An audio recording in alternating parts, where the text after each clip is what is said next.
अस्सलाम वालेकुम, क्या हाल चाल है? ठीक ठाक है, सब खैरियत से हैं?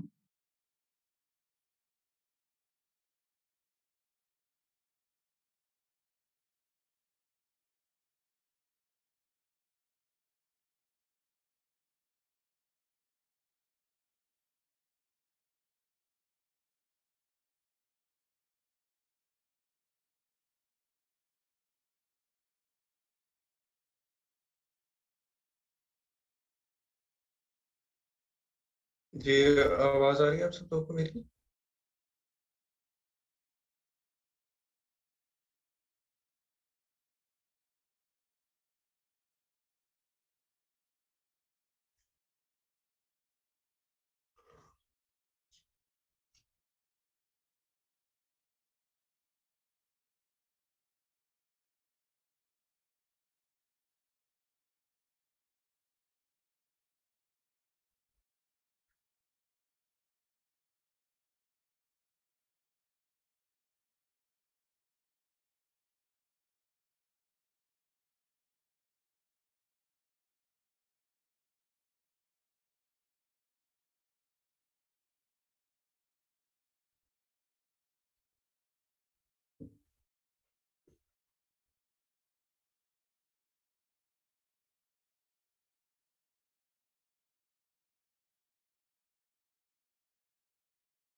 जी, मैं ठीक-ठाक, शुक्र है अल्लाह का। आज का कोई इशू हो गया था। फ्राइडे को है लास्ट लेक्चर जी हमारा, इंशाल्लाह फ्राइडे को है।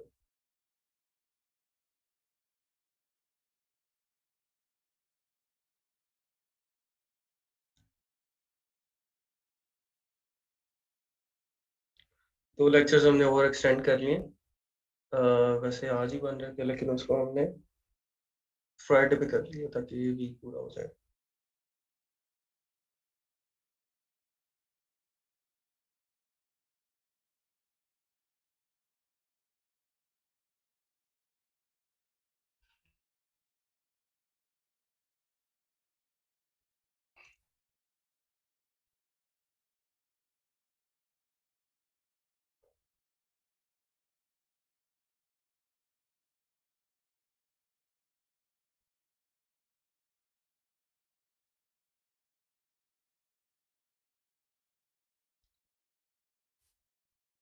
अच्छा जी, सेक्शन 3 की क्या समझ आई है मुझे बताइए?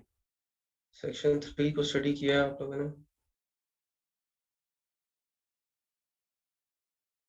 या अमेज़न पॉलिसी गाइडलाइंस को, सेक्शन 3 को,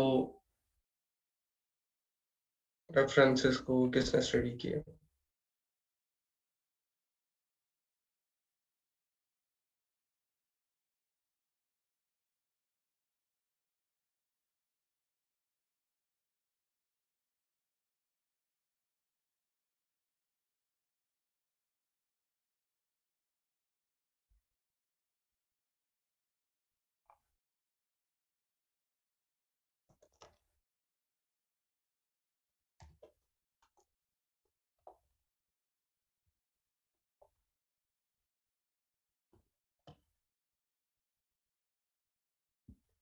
जी, आवाज़ आ रही है आप लोगों को मेरी?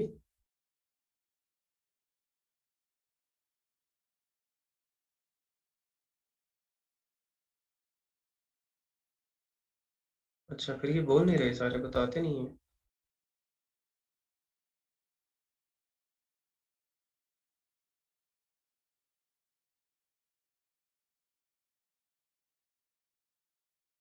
अच्छा, अरीबा सादिक, आप हमें थोड़ा बता दें कि अच्छा, आवाज़ क्लियर है। आप बता दें कि ये जो सेक्शन 3 है, अमेज़न बिज़नेस सॉल्यूशन एग्रीमेंट, ये क्या चीज़ है? इसके अंदर क्या है? कौन बताएगा हमें?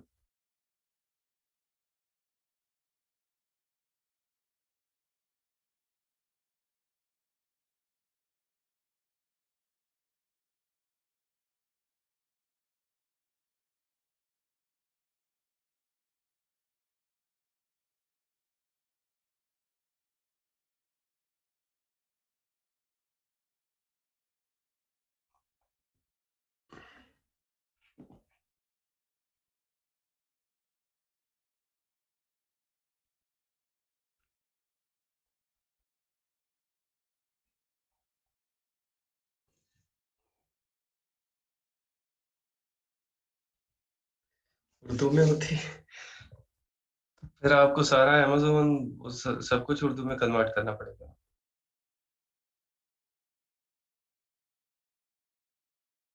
मतलब इस आप उसको गूगल ट्रांसलेट लगा के ना उसको उर्दू में कन्वर्ट करना।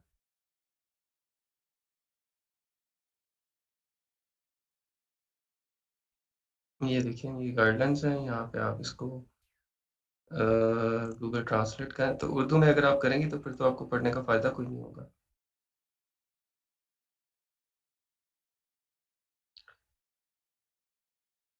जहाँ से आपको जो वर्ड मुश्किल लग रहा है आप उसका उसकी ट्रांसलेशन देख लें, उसका सिनोनिम देख लें, उसका मतलब देख लें गूगल से। या कुछ सेंटेंस का आपको समझ नहीं आ रही है तो आप उसको अंडरस्टैंड कर लें सेपरेटली गूगल पे सर्च करके। लेकिन उर्दू में कन्वर्ट करने वाला ज़रूर ना करें। आपने उन चीज़ों का रेफ़रेंस देना है। तो आप रेफ़रेंस किस तरह से देंगे आपको जब समझ नहीं आएगी तो? बल्कि इस सारे को आप अगर आप पढ़ लें तो आपकी इंग्लिश पे भी काफ़ी अच्छा फ़र्क पड़ेगा।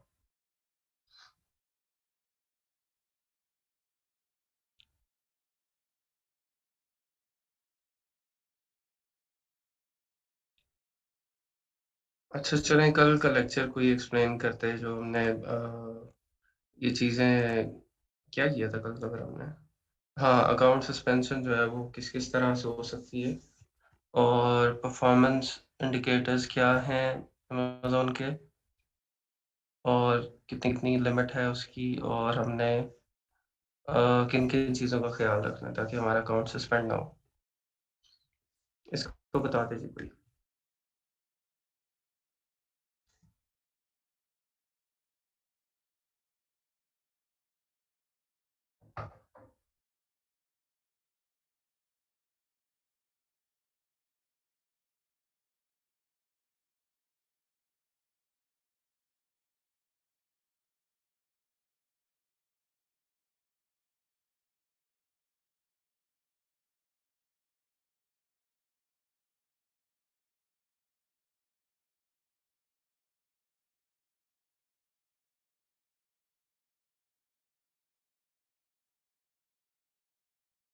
हाँ जी, कौन बताएगा जी? जल्दी से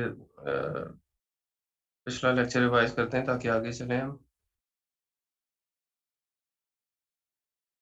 जो मसले कल हम देखे हैं उनका हल हमने किस तरह से निकालना है।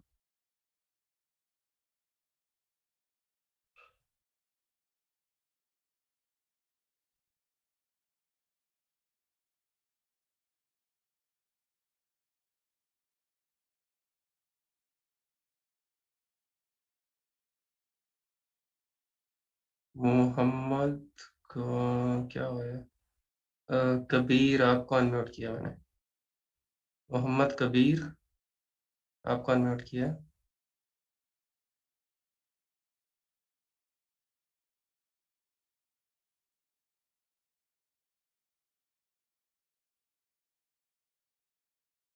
मोहम्मद कबीर आपको अनम्यूट किया है नहीं आप?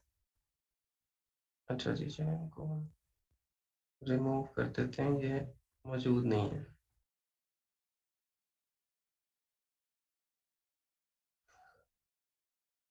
अभी हैं तो आप टेक्स्ट कर दें, मोहम्मद कबीर कोई मसला है, कोई वॉइस का इश्यू है किसी किस्म का तो आप मैसेज कर सकते हैं। या और भी कोई बंदा अगर मैं अनम्यूट करता हूँ किसी को और उनका कोई टेक्स्ट का मसला होता है तो वो यहाँ मैसेज करते हैं फ़ौरन, उसका माइक वगैरह का कोई इस तरह का होता है। मोहम्मद कबीर नहीं है? अच्छा जी, ये रिमूव हो गया। उसके बाद राहीला बीबी आपको अनम्यूट किया है। राहीला बीबी,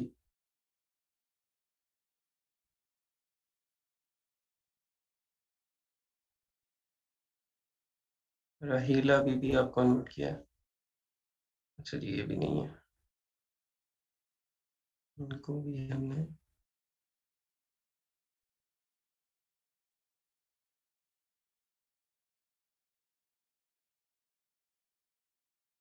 ये रिमूव कर दिया।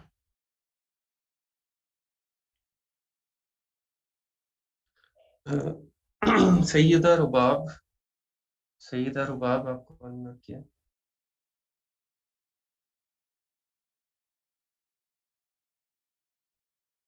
सैयदा रुबाब आपको अनम्यूट किया है।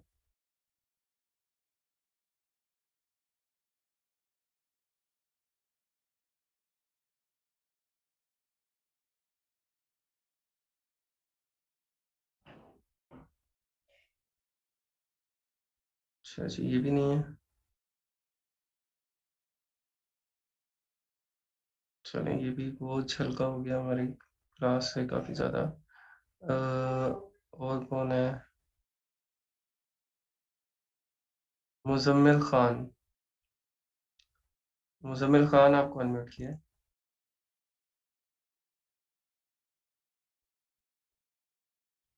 मुज़म्मिल खान, आपको आवाज़ आ रही है?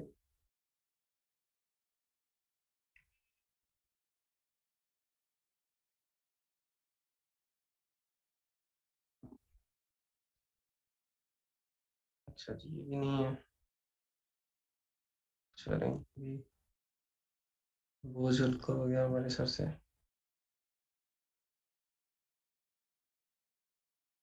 अ,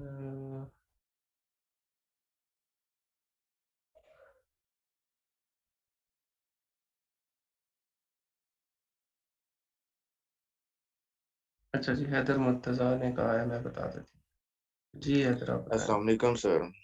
वालेकुम सलाम। सर मेजरली 3 ही रीज़न हैं जिसकी वज़ह से सेलर्स का अकाउंट जो है अमेज़न पे वो सस्पेंड होता है। हुँ, फर्स्ट हुँ। तो ये है कि पुअर सेलर परफॉर्मेंस, सेकंड ये आ जाता है कि seller policy violation and hmm, thirdly restricted items. First one हमने देखा था कि पुअर सेलर परफॉर्मेंस के जो 3 मैट्रिक्स हैं जिसके जो सेलर की परफॉर्मेंस को इंडिकेट किया जाता है, कैलकुलेट किया जाता है। सबसे पहले हमने देखा था कि ऑर्डर डिफेक्ट रेट।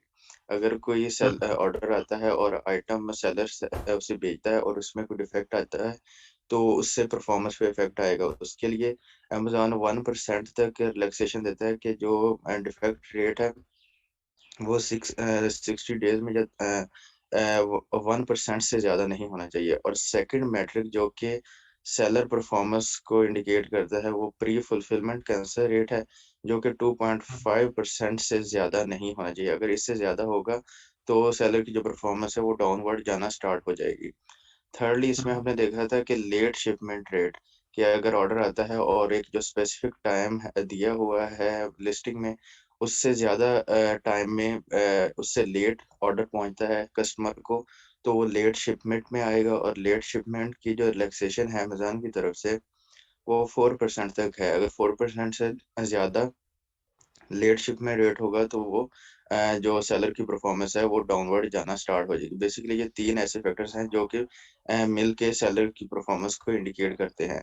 सेकंडली हमने देखा था कि सेलर पॉलिसी वायलेशन, जो कि अमेज़न की पॉलिसी है और उसकी गाइडलाइंस है सेलर्स के लिए, जो कि एक ड्रॉप डाउन लिस्ट है।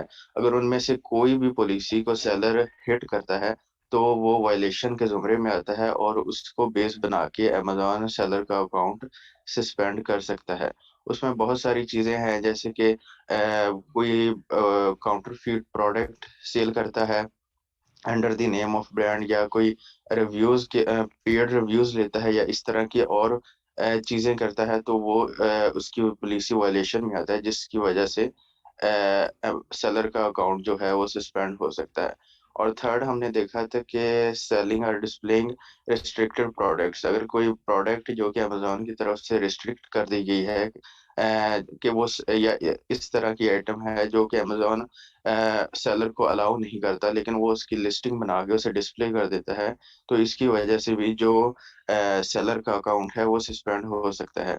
मज़ीद अगर हम इंडिविजुअली देखें कि कौन से रीज़न हैं, तो उसमें नेगेटिव फीडबैक अगर हमें ज़्यादा आ रहा है, जिसकी वजह से हमारी जो रेटिंग है, वो डाउन जा रही है, तो उसकी बेस पे भी अकाउंट सस्पेंड हो सकता है।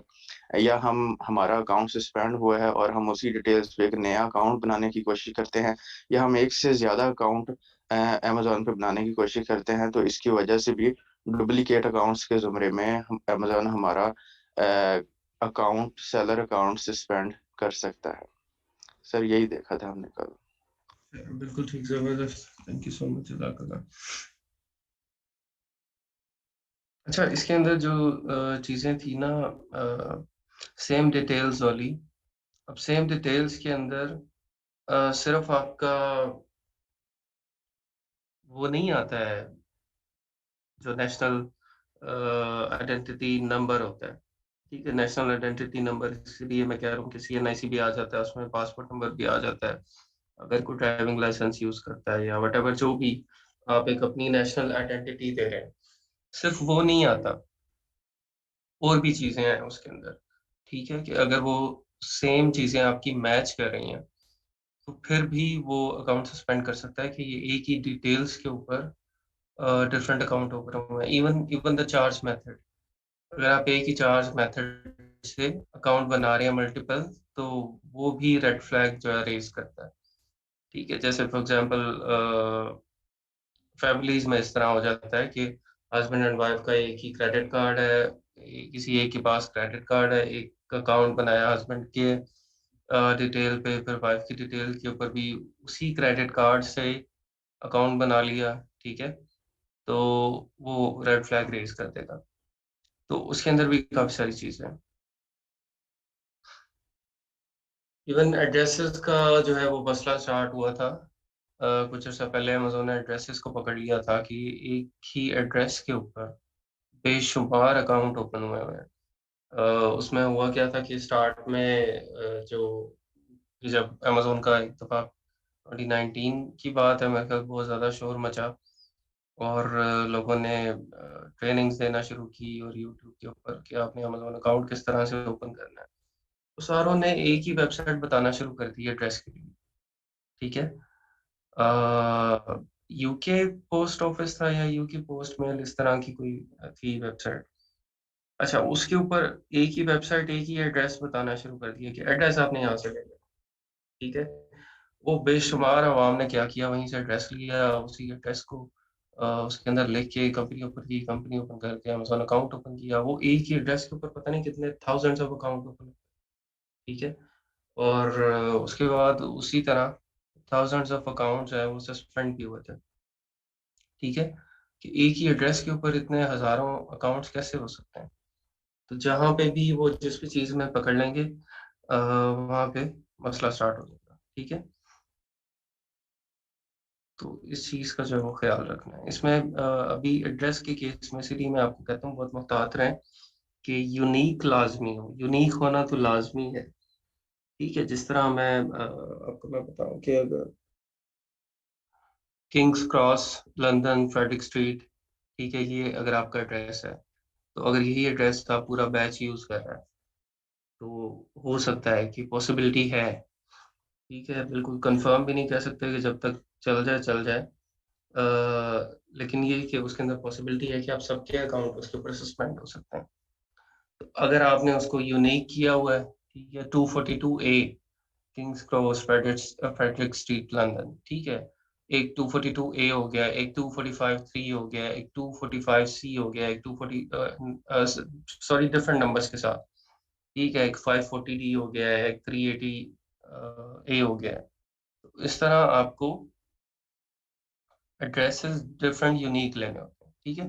तो आइकॉन ऑफिस इसीलिए मैं रिकमेंड करता हूँ आइकॉन ऑफिस या जो your city office London, your city office London है, your city office dot com है।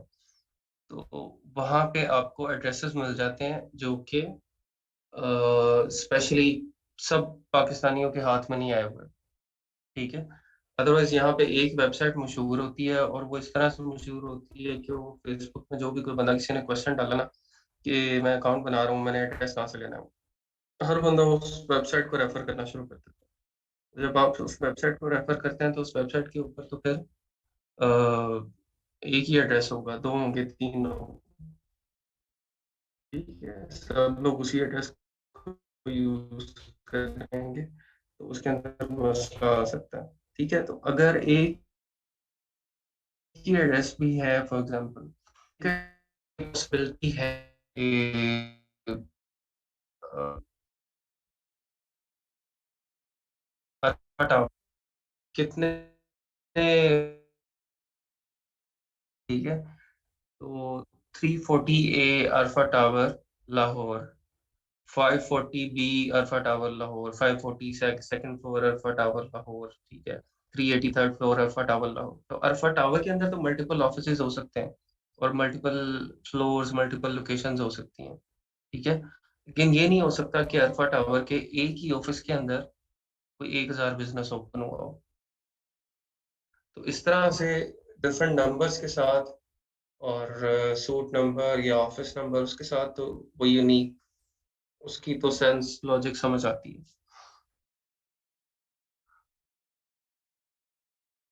हाँ जी, एक इंडिविजुअल के नाम के ऊपर एक ही अकाउंट हो सकता है अनलेस आप उस अकाउंट को ट्रांसफर करें किसी और के नाम पे, ठीक है? फिर आप दोबारा नया अकाउंट बना सकते हैं।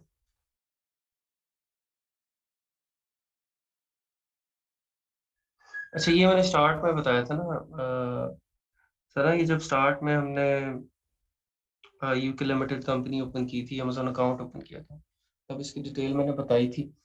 आपकी एक तो एड्रेस पहले आप इस तरह का यूनिक लेते हैं, उसके बाद इनकी वेबसाइट है एक इंदौल, इस तरह की कोई डोमेन है, indol.co.uk। ये आपको बता रही होती है कि इस एड्रेस के ऊपर कितने बिज़नेसेस हैं।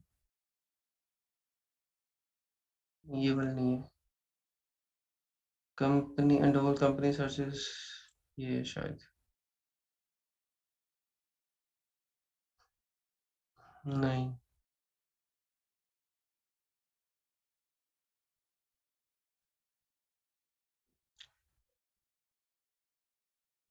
किसी को याद है क्या वेबसाइट थी इसकी?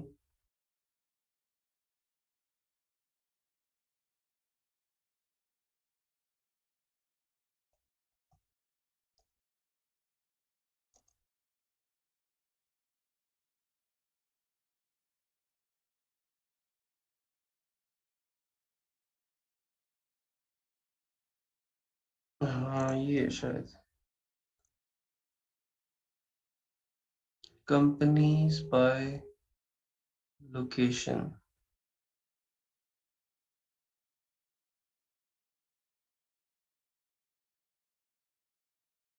हाँ, ये थी su.indol.co.uk, यही है। 50 लाख कंपनीज हैं जो कि ओपन हुई है। यहाँ से हम इसको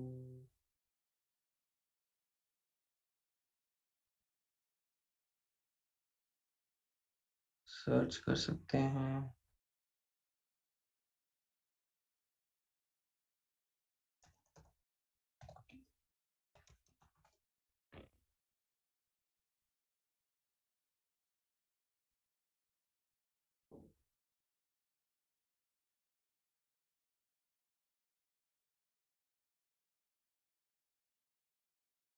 ये वेबसाइट का काफी चेंज हो गया फॉर्मेट। नहीं, ये सिर्फ यूके के लिए है।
अच्छा, यहाँ पे बेसिकली फ़िल्टर ही लगाना है। वो फ़िल्टर यहाँ पे उससे मेरा सर्च आ नहीं रहा था। बेसिकली आप इसको जो है वो रजिस्टर्ड एड्रेस यहाँ पे लिखते हैं जिस एड्रेस के ऊपर आप चेक करना चाह रहे हैं, ठीक है? और या फिर आप यहाँ पे अगर पोस्ट कोड है आपके पास तो वो पोस्ट कोड आप लिख देते हैं। तो वो बता देता है कि इस पोस्ट कोड के ऊपर कितनी कंपनीज़ हैं, ठीक है? तो ये WC1X9NH इसके ऊपर 10 कंपनीज़ ऑलरेडी रजिस्टर्ड हैं, ठीक है? अगर आपने कोई और सर्च करना है तो इसको फिर हम यहाँ से फ़िल्टर से लोकेशन में ही बेसिकली यहीं से ये चेंज होना है।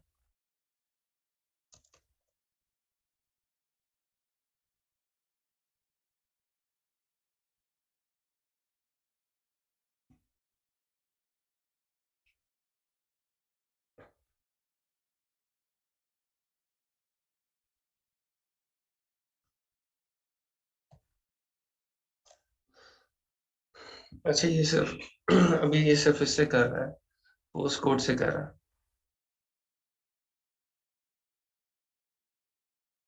हाँ, अभी सिर्फ़ पोस्ट कोड से कर रहा है। चलें पोस्ट कोड भी वो काफ़ी एक्यूरेट हो जाता है, पोस्ट कोड से भी आप चेक कर लो।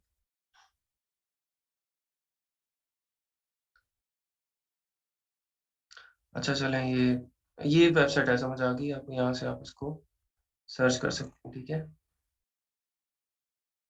लेकिन इसका जो वो आइकॉन ऑफिस वाला है मेथड उसके ऊपर भी एड्रेसेस तो 4 ही हैं, लेकिन वो हर एड्रेस के साथ आपको आपका office number, suit number, office number लगा के देंगे, ठीक है? तो वो ऑफिस नंबर जो होगा वो यूनीक होगा, हर एक का वो सेपरेट होगा, सेम नहीं होगा। तो वहाँ से जो है वो यूनीक हो जाता है, तो उससे काफ़ी बचत हो जाती है हमारी कि सेम एड्रेस नहीं होता, किससे भी सेम एड्रेस नहीं होगा हमारा, डेफ़िनेटली यूनीक होगा।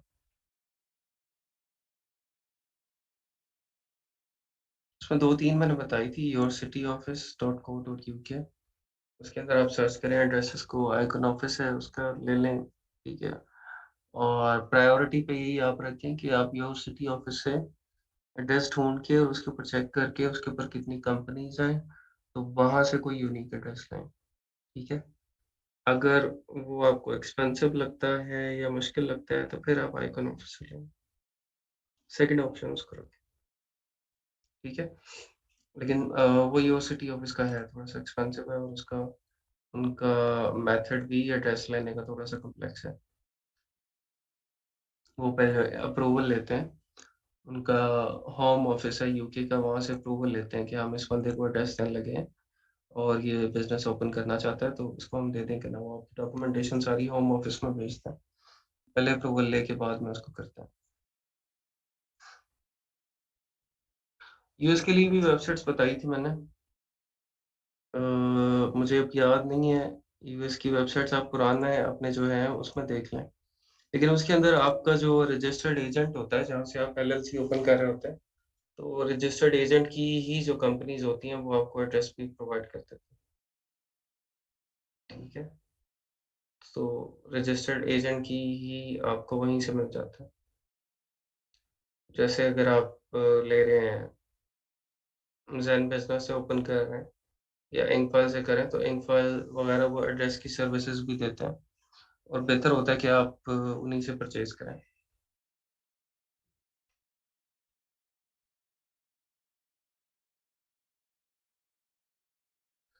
ताजिकिस्तान और तुर्कमानिस्त वहाँ पे चेक कर लें, अमेज़न ऑपरेट करता है उधर तो कर सकते हैं, मुझे नहीं पता।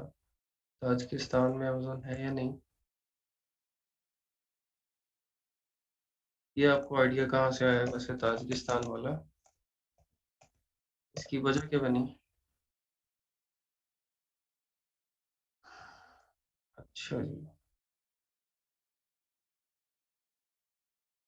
डोमेन तो नहीं उसकी बनी ताजिकिस्तान वाली।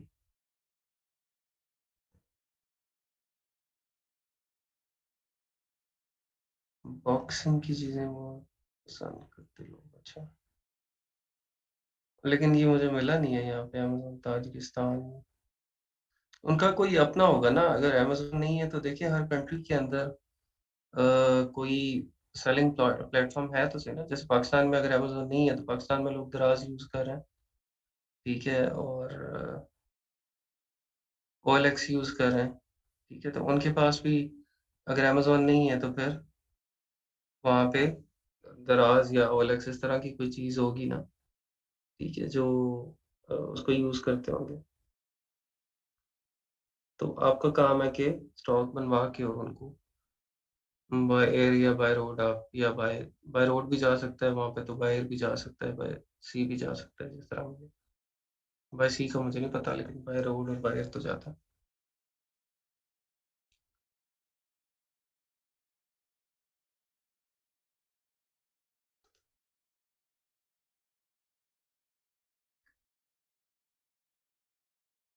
रशिया रशिया में अमेज़न है भी, तो अभी इस टाइम सेल हो रही होगी वहाँ पे।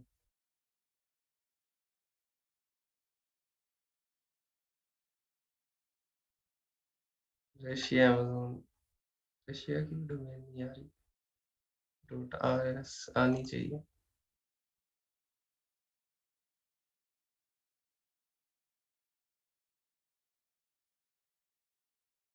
नहीं, रशिया में भी नहीं लग रहा।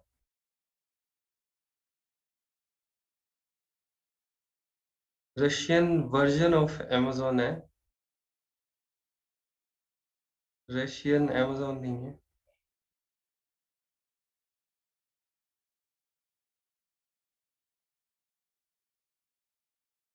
हाँ जी, वहाँ पे तो है, यूरोप में तो है, नॉर्वे वगैरह में है।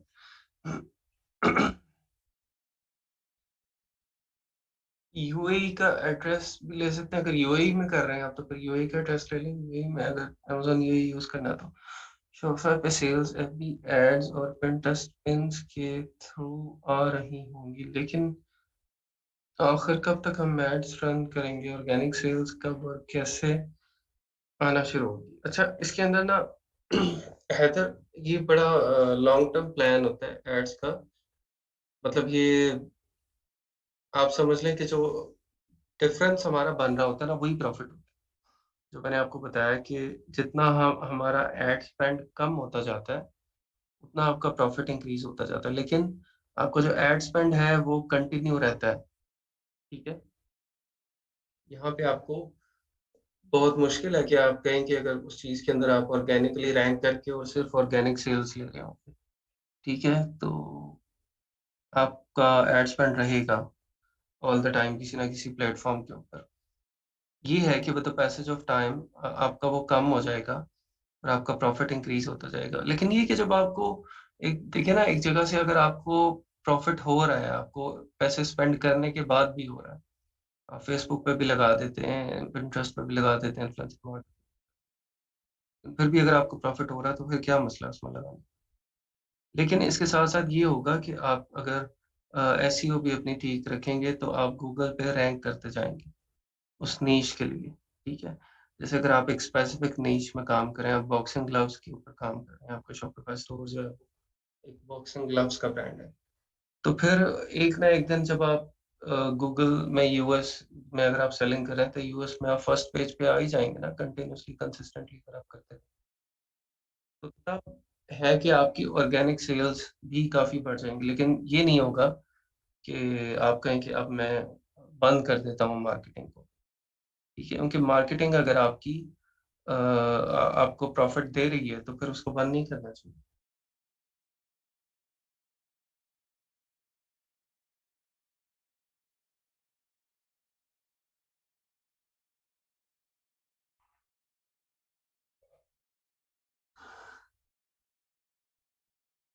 अच्छा, अमेज़न पाकिस्तान में नहीं आया।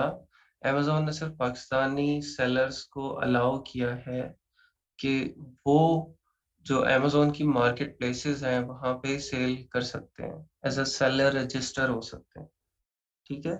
जो उनकी सेलर्स के लिए एलिजिबल कंट्रीज़ थी, सिर्फ़ उसकी लिस्ट में आया है पाकिस्तान।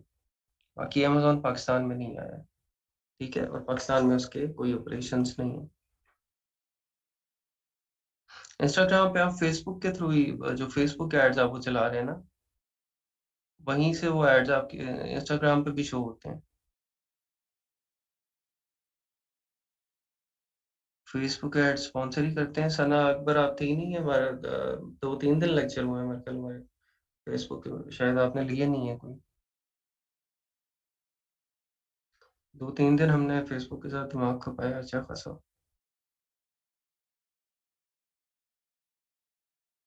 अच्छा, कनाडा में जो कंपनी रजिस्ट्रेशन है, वो थोड़ी-सी डिफ़िकल्ट है। और उसके अंदर आपका जो आपका पार्टनर होना बहुत ज़रूरी है, ठीक है? कैनेडियन नेशनल के बगैर आप कंपनी ओपन नहीं कर सकते हैं।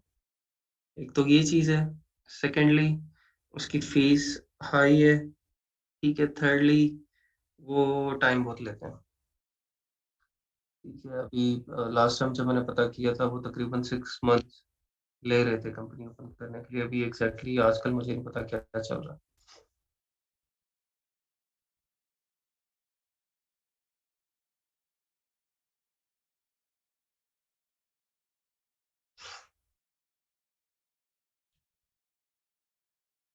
अ, हाँ जी, अफशार कंवल, आप पाकिस्तानी एड्रेस के ऊपर मतलब पाकिस्तानी सीएनआईसी के ऊपर और पाकिस्तानी रेज़िडेंस एड्रेस के ऊपर आप अकाउंट ओपन कर सकते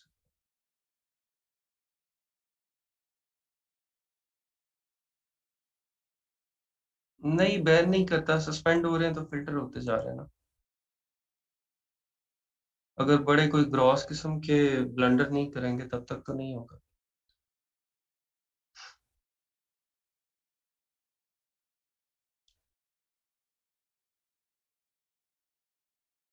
नॉर्वे में है ना अमेज़न, नॉर्वे में है।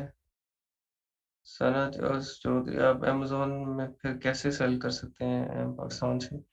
लो भैया आपने ऐसा क्वेश्चन किया ना मुझे वो याद आ गई एग्जांपल। सारी रात हीर सुनांदे रहे वली, ठीक है? कि 55 लेक्चर के बाद आप पूछ रही हैं कि अमेज़न पे फिर कैसे सेल कर सकते हैं हम पाकिस्तान से?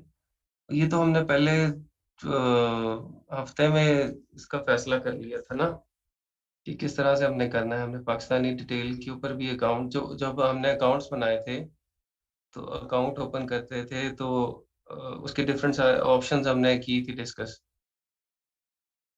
कि आप यूके की डिटेल पे भी अकाउंट बना सकते हैं, पाकिस्तान की डिटेल पे भी बना सकते हैं, यूएस की भी बना सकते हैं, ठीक है। पहले हमारे पास ऑप्शन नहीं थी कि हम पाकिस्तान की डिटेल के ऊपर अकाउंट बनाएँ, हमने पाकिस्तान की डिटेल पे अब बना सकते हैं और बना के हम क्या करेंगे, अकाउंट हमारा अमेज़न पे यूएस या यूके में होगा, पाकिस्तानी डिटेल के ऊपर होगा और हम स्टॉक लेंगे पाकिस्तान से या चाइना से और स्टॉक लेने के बाद हम उसको वेयरहाउस में भेज देंगे, यूके या यूएस या यूरोप जहाँ पे भी हमने सेलिंग करनी है, ठीक है? और जहाँ पे भी हमारा अकाउंट है हम उस वेयरहाउस में भेजेंगे और हम अकाउंट यहाँ बैठ के ऑपरेट करेंगे, ऑर्डर आएगा तो अमेज़न उस ऑर्डर को कस्टमर के पास शिप कर देगा क्योंकि हमने सामान को अमेज़न के वेयरहाउस में भेज दिया था, ठीक है? इसी तरह इन्वेंटरी कम होती रहेगी तो हम इन्वेंटरी उसको और ज़्यादा भेजते रहेंगे। ये चक्कर है सारा। अमेज़न के पास जो एफबीए की रिटर्न आती है ना, देखिए जो एफबीए की वो तो अमेज़न के पास ही आती है और एफबीएम की आपके पास आती है। अब जो रिटर्न आती है उसके अंदर अमेज़न उसको देखता है कि वो सेलेबल कंडीशन में है या नहीं, ठीक है? अगर तो वो सेलेबल कंडीशन के अंदर है, तो वो उसको दोबारा इन्वेंटरी में ऐड कर देता है आपकी और अगर वो सेलेबल कंडीशन में नहीं है, मतलब उसकी पैकिंग बहुत ज़्यादा खराब हो गई है या कस्टमर ने उसको यूज़ किया है, तो वो उसको फिर आपको ऑप्शन देगा कि या तो आप इसको अपने एड्रेस के ऊपर डिस्पैच करवा लें या हम इसको डिस्कार्ड कर देते हैं, ठीक है? 2 ऑप्शंस देता है। तो या तो अब उसके अंदर ये है कि समटाइम्स चीज़ इतनी छोटी होती है और एक ही प्रोडक्ट जब आप उसको कहते हैं ना कि आप मुझे इसके एड्रेस के ऊपर भेज दें, तो वो इतनी चीज़ की कीमत नहीं होती जितनी आपको शिपमेंट और वो सब कुछ खर्चा आता है। तो आप कहते हैं कि आप इसको डिस्कार्ड कर दें, ठीक है? डिस्कार्ड होने के बाद वो क्या होता है कि लाखों प्रोडक्ट्स अमेज़न के पास इस तरह की जमा हो जाती हैं, जो कि सेलर्स कहते हैं कि आप इसको डिस्कार्ड कर दें। अच्छा इवन अमेज़न उसके डिस्कार्ड करने की भी फीस सेलर से चार्ज करता है, कि मैं इसको डिस्कार्ड कर रहा हूँ, इसको डिस्ट्रॉय कर रहा हूँ और मैं आपको इतने पैसे चार्ज करूँगा इसके डिस्ट्रॉय करने के लिए, ठीक है? अब ये जो आप देखते हैं पाकिस्तान में अमेज़न का कंटेनर आ गया, अमेज़न के पार्सल ले लो, ठीक है? ये इतने रुपए की ले लो, इतने रुपए किलो ले लो, अमेज़न के पार्सल आ गए, ये जो फेसबुक पे पता नहीं कहाँ-कहाँ लोग रौला डाल रहे हैं। वो ये चीज़ें होती हैं, ठीक है? उधर से जो अब डिस्कार्डेड चीज़ें होती हैं सारी, वो वहाँ पे कोई उस जो अमेज़न के डिफरेंट वेंडर्स हैं, ठीक है? वो कोई वेंडर उनके साथ अटैच होता है जो कि वहाँ से पूरा कंटेनर फिर उठा लेता है या वो जिस तरह उनका सामान जो है वो डिस्कार्ड वाला, डिस्ट्रॉय वाला आता रहता है, वो उसको कंटेनर भरते रहते हैं वहाँ से और कंटेनर भर के उसको वो भेज देते हैं पाकिस्तान, इंडिया, जापान, चाइना जहाँ पे भेजना हो, वहाँ पे वो भेज देते हैं, ठीक है? तो उधर फिर वो डिस्कार्डेड आइटम्स जो हैं वो सेल हो जाती हैं। ये रिटर्न वाला सारा चक्कर आपको समझ आ गया, इस तरह से रिटर्न होती हैं। Account with UK is better with park address also. After park details can change details to UK.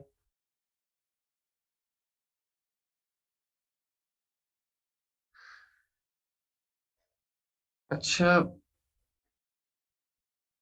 देखिए यूके डिटेल अगर आपके पास जेन्युइन है तो फिर आप उसको यूज़ करें, ठीक है? अदरवाइज़ पाकिस्तान डिटेल है तो वो यूज़ करें।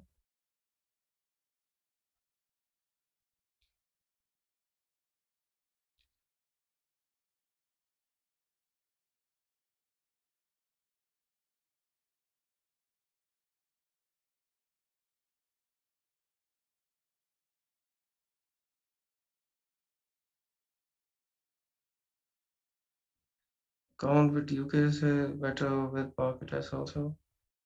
Park details can be changed details to UK. अच्छा ये तो हमने बता दिया। एफपीएम करते हैं तो सना चौधरी हाँ जी, वो बिल्कुल ठीक कह रही हैं। आप लोग प्लीज़ इस तरह किसी दूसरे की बात पे कमेंट ना किया करें, ठीक है? आप लोग मुझे कहें जो भी कहना है, तो इस तरह दूसरे के ऊपर ना किया करें कमेंट वगैरह, ठीक है? ये कोई अच्छी बात, अच्छे अखलाक नहीं है।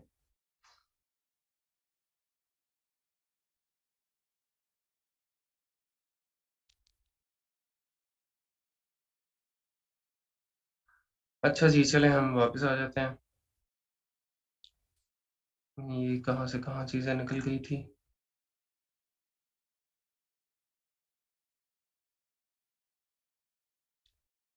आप देखें इंटरनेट अपना चेक करें, बाकी लोगों को ठीक है, आवाज़ आ रही। अच्छा इसमें सबसे पहले तो देख लेते हैं कि हमने किस तरह से अ, केस ओपन करना है, फिर उसकी तरफ आ जाएँगे कि केसेस जो हैं वो हमने किस-किस टाइप के हैं और उनको किस तरह से हैंडल करना है। ठीक है, यहाँ पे आप अपने सेलर सेंट्रल में आते हैं, तो इधर आप हेल्प पे क्लिक करेंगे। हेल्प पे क्लिक करेंगे जब भी आपने कोई केस ओपन करना है और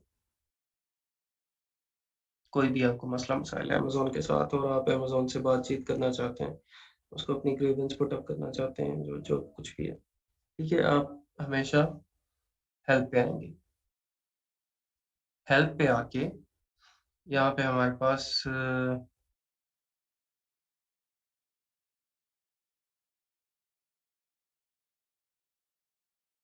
अच्छा, fix issues adding up a product, select the issue you're facing while adding a product, missing inbound FBA inventory। ये इसने 2 आपको रिकमेंड की हुई हैं कि इसको लग रहा है कि आपके ये 2 मसले अभी फ़िलहाल हो सकते हैं, इसीलिए इसने आपको ये 2 चीज़ें यहाँ पे रिकमेंड की हुई हैं, ठीक है?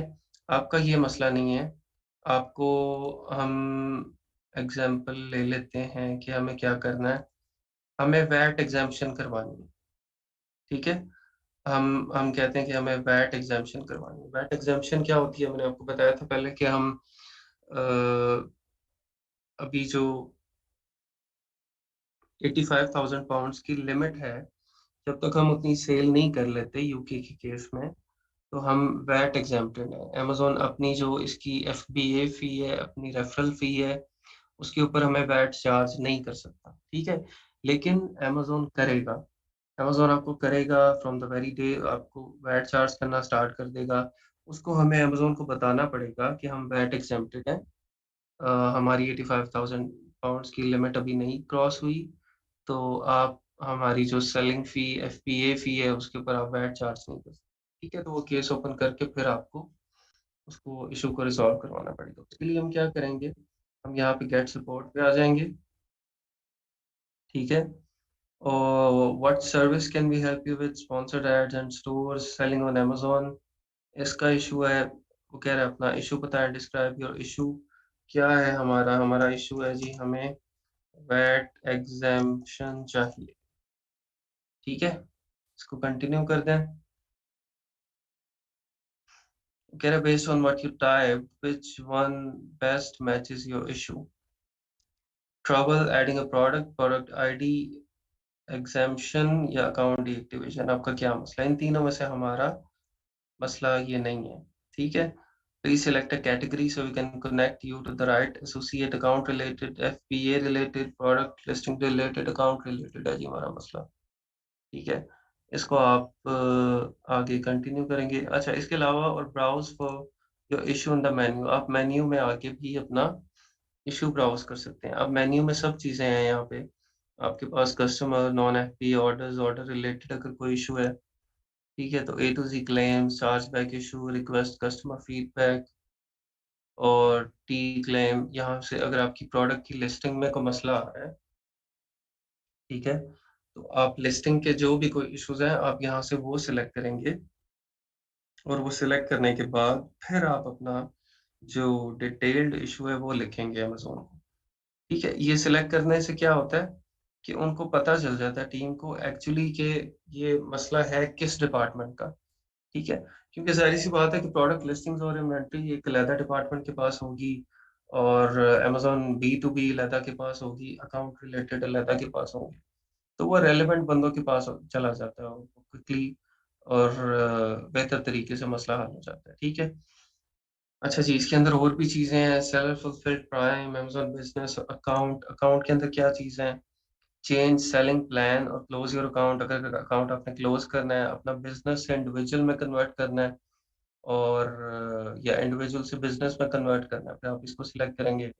क्रेडिट कार्ड जो आपने चार्ज मेथड लगाया है, उसको आपने चेंज करना है, फिर इसको करेंगे। बैंक अकाउंट चेंज करना है, डिस्बर्समेंट, पेमेंट में आपको कोई मसला है, ठीक है? ये सब यहाँ पे है। अच्छा, हमारा मसला था वैट एंड टैक्स का, हम चाहते हैं कि हम वैट एग्ज़म्पशन कराएँगे, ठीक है? अमेज़न वैट ट्रांज़ैक्शंस रिपोर्ट की ऑप्शन है, request a VAT refund of Amazon fees. ये हमारा मसला है जी। हम चाहते हैं कि जो अमेज़न फीस के ऊपर हमें वैट चार्ज हो रहा है, वो हमारा रिफंड हो, ठीक है? और वैट कैलकुलेशन एंड इनवॉइसिंग ये सब कुछ। तो इसको हम क्लिक कर देते हैं, ठीक है? इसको हमने सिलेक्ट कर लिया। कैलकुलेशंस में यहाँ पे आ जाएँ जी, वो आपका हो गया है, कॉन्ट्रैक्ट रीज़न ये है और यहाँ पे अब इसको मैं कहता हूँ please describe your issue. I want to check that whether वाला, ये वाला वेदर होता है ना? चलो, you have refunded me all of the VAT। या मैं कहता हूँ I just wanted to check that currently Amazon is charging me VAT on selling fee and FBA fee or not. If it is not charging me the VAT,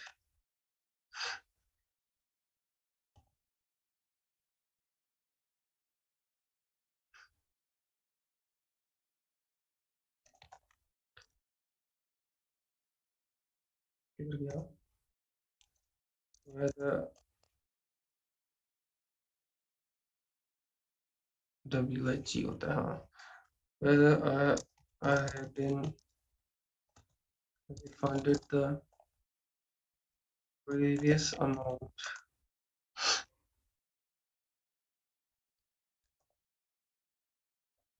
which Amazon has charged in the past और not. ठीक है, ये मेरा मसला है। VAT ID मेरे पास है नहीं क्योंकि मैं तो वैट एग्जेम्प्टेड हूँ। ठीक है, you have an upcoming transfer schedule. ठीक है, अच्छा इसका कोई ताल्लुक नहीं है इसमें। अच्छा जी, ये सिर्फ ईमेल कॉन्टैक्ट मेथड क्यों दे रहा है? मुझे यहाँ पे चैट चाहिए। मैं तो अभी आप लोगों के सामने चाह रहा था कि मैं इसको चैट करके दिखा दूँ। अच्छा, चैट की ऑप्शन, चलिए मैं इसको ईमेल ही कर देता हूँ। अच्छा, यहाँ से अगर आप कॉल बैक चाहते हैं, आप चाहते हैं कि आपको कॉल बैक आ जाए, यहाँ पे आप अपना नंबर दे देंगे और आपको उनकी कॉल भी आ जाएगी। अच्छा, यहाँ पे ना इसकी भी ऑप्शन होती है चैट की। 3 ऑप्शंस होती हैं। एक चैट की होती है और एक इसकी ईमेल की होती है और एक कॉल की ऑप्शन होती है। ठीक है? अच्छा, ये यहाँ से बैट नंबर माँग रहा है, मैं यहाँ से नहीं करूँगा अपने मसले को। ठीक है? मैं इसको ले जाऊँगा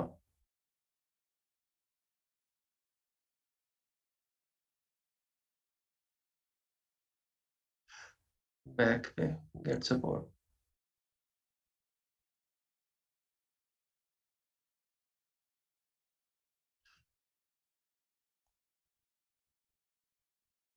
मुझे कंटिन्यू करना है। ठीक है, my issues not listed. Account related कर दिया, इसको कंटिन्यू कर दिया।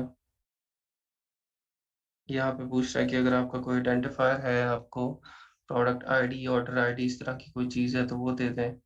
मैं कह रहा हूँ मेरा कोई आइडेंटिफायर नहीं है, इसको कंटिन्यू कर दें।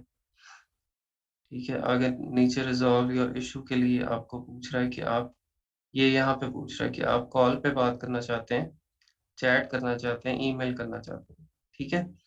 तो मैं इसको कहता हूँ कि मुझे ईमेल के ऊपर आप जवाब दे दें। ठीक है?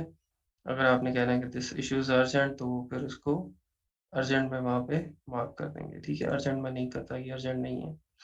यहाँ से इसको सेंड करते हैं। अगर आप चैट करना चाहते हैं तो अभी चैट बॉक्स ओपन हो जाएगा एक सेपरेटली, और जो भी कोई अमेज़न का रिप्रेजेंटेटिव है उसकी आपसे चैट स्टार्ट हो जाएगी। ठीक है? और वो ऑनलाइन बॉट नहीं होगा, वो रियल बंदा होगा कोई। ठीक है?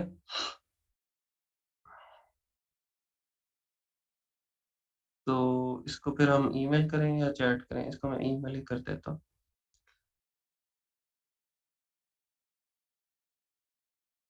ठीक हो गया, ये केस एक ओपन हो गया।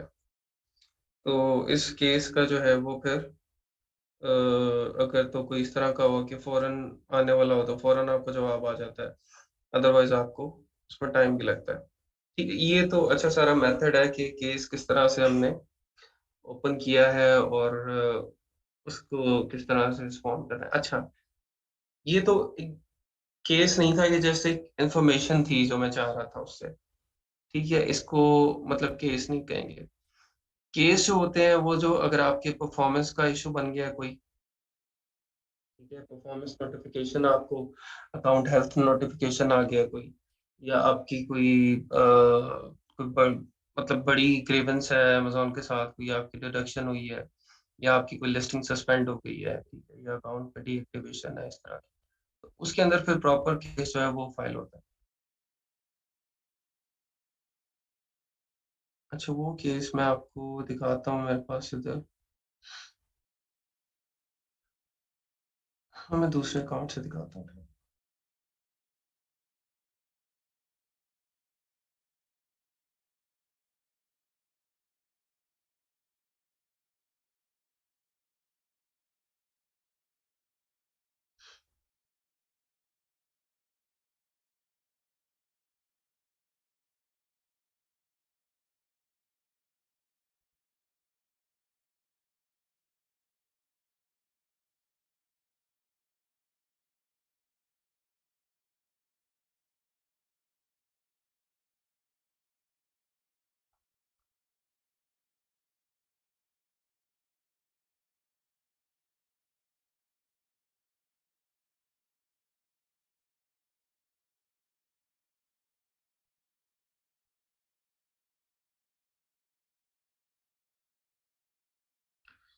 पता नहीं, मेरे नॉलेज में नहीं है AWS की RDP से अकाउंट सिस्टम, क्योंकि मुझे तो काफ़ी अरसा हो गया यूज़ करते हुए, मेरा तो नहीं इस तरह का। मैंने जब भी यूज़ किया है VPS, तो मैंने इसी का यूज़ किया है, AWS का। मैंने और कोई VPS ही बल्कि इनफैक्ट आज तक यूज़ ही नहीं किया। वो ये AWS का मसला नहीं होगा, उनका कोई और मसला होगा ना? नहीं, ये तो मेरा जो 750 आज तक होता है ना, फ्री होता है, तो उसके बाद ये स्टार्ट कर देते हैं इसको चार्ज करना। वो तकरीबन कभी 3000 होता है, तो कभी 3300 होता है, इस तरह से चार्ज होता रहता है। नहीं, 1 ईयर नहीं बनते, वो 750 आवर्स आपके पहले ही हो जाते हैं। 750 आवर्स है ना ये, 750 आवर्स तो आपके बड़ी जल्दी खत्म हो जाते हैं।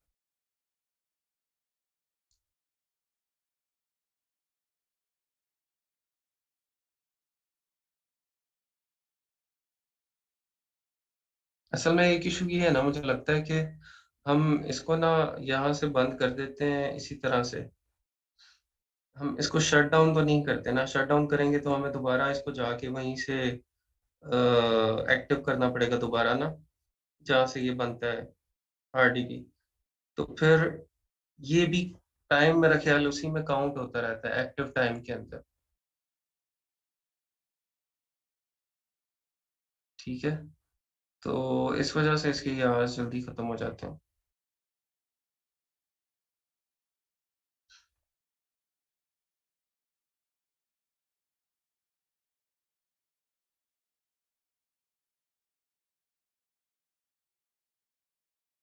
अच्छा, यहाँ पे मैं आपको दिखाता हूँ।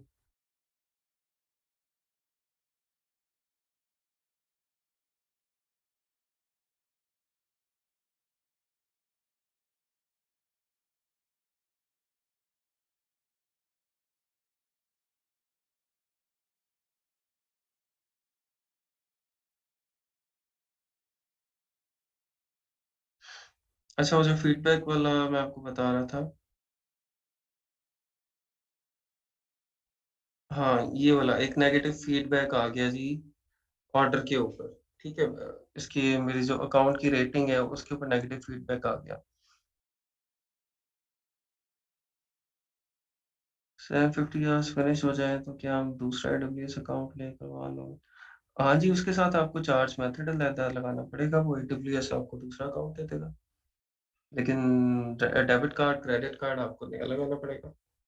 अच्छा, अब तो वो भी बड़ा मसला हल हो गया आपका, ये जो आ गया है नया पे, सादा पे, ये पे, वो पे, इतने सारे ये जो आ गए हैं ऑनलाइन, ये आप लोगों को पता है कि ये आपको वो भी देते हैं, डेबिट कार्ड्स देते हैं, इंस्टेंट डेबिट कार्ड देते हैं फौरन।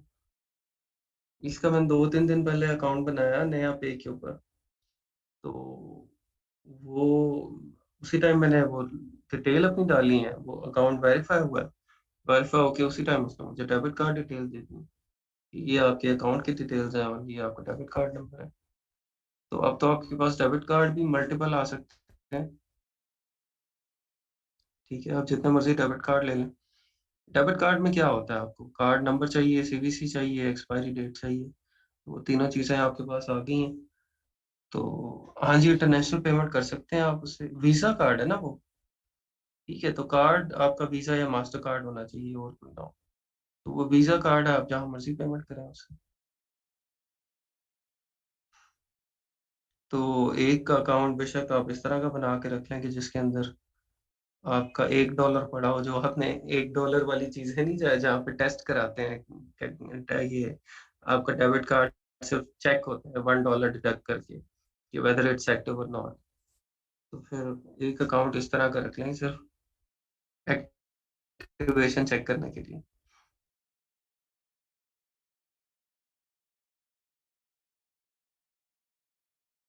नॉर्वे में कंपनी रजिस्ट्रेशन का क्या पता, नॉर्वे की मार्केट प्लेस किस पर की वैसे थोड़ा। नॉर्वे की मुझे आइडिया कोई नहीं है, आप इसको नॉर्वे का स्टडी करें थोड़ा सा। उनकी तो शायद डिफरेंट लैंग्वेज में भी हो, नॉर्वेजियन के अंदर हो ऑफिशियल वेबसाइट, लेकिन वहाँ पे देखें कुछ यूट्यूब पे देखें कोई मटेरियल पड़ा हुआ है नहीं है, गूगल पे सर्च करें। नॉर्वे में क्या, एक दफ़ा आप वो चेक कर लें कि कंपनी किस तरह से ओपन होनी है, ऑपरेट किस तरह से होना है। बाकी चीज़ तो वो तो आपको प्रोसीजर पता है ना कि प्रोडक्ट किस तरह से हैंड करनी है, क्या चीज़ विज़िबल है।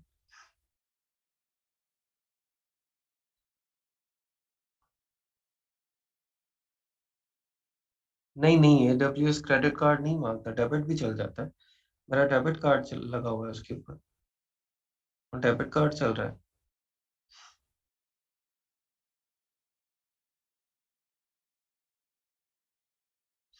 हाँ जी, अगर वीज़ा कार्ड से नहीं हो रही तो फिर बैंक से चेक करें। सम टाइम होता है कि आपका ऑनलाइन सेशन एक्टिव करवाना पड़ता है। तो आप उसको फॉरएवर एक्टिव भी करवा सकते हैं कि वो हमेशा एक्टिव रहे, या फॉर सम टाइम, जैसे आप कहें कि 1-2 घंटे के लिए एक्टिव कर दें, उसके बाद बंद कर दें।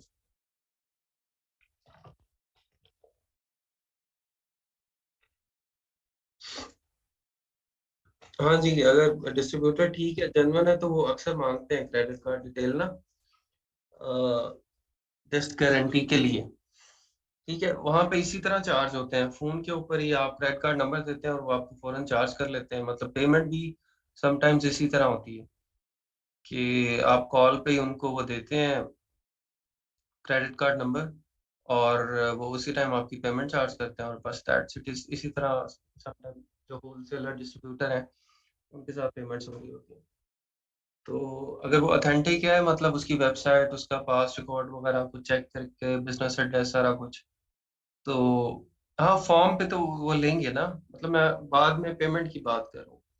फॉर्म के ऊपर भी वो उसके लिए ऑथेंटिसिटी के लिए ले रहे होते हैं कि ये ऑथेंटिक बिज़नेस है या नहीं। क्योंकि अगर ऑथेंटिक बिज़नेस है तो वो फिर उनकी आपस में इस तरह क्रेडिट कार्ड नंबर्स की जो है वो चलती रहती है। वो फॉर्म्स पे भी ले लेते हैं, और मतलब वो उसमें हेजिटेट नहीं करते हैं।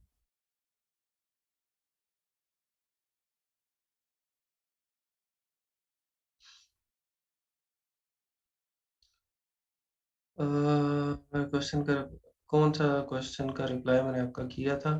अच्छा हाँ, सादा पे, नया पे के ऊपर जो है वो मीज़ान बैंक का चल रहा है कार्ड। मेरा एक डेबिट कार्ड, तो डेबिट कार्ड चलता है उसके ऊपर, क्रेडिट ज़रूरी नहीं है।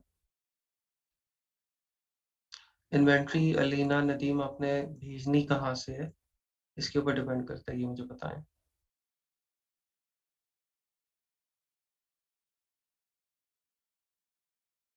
सेलर रेटिंग आपको होलसेल में भी चाहिए होता है, पीएल में भी होता है, दोनों में होता है।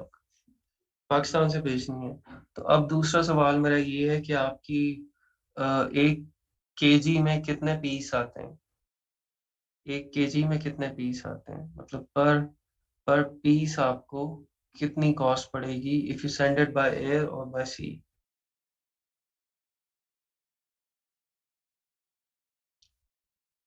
नहीं, नया पे का मीज़ान बैंक से कोई ताल्लुक नहीं है। मैं एडब्ल्यूएस की बात कर रहा हूँ कि एडब्ल्यूएस के साथ मीज़ान बैंक का डेबिट कार्ड अटैच्ड है और वो चल रहा है।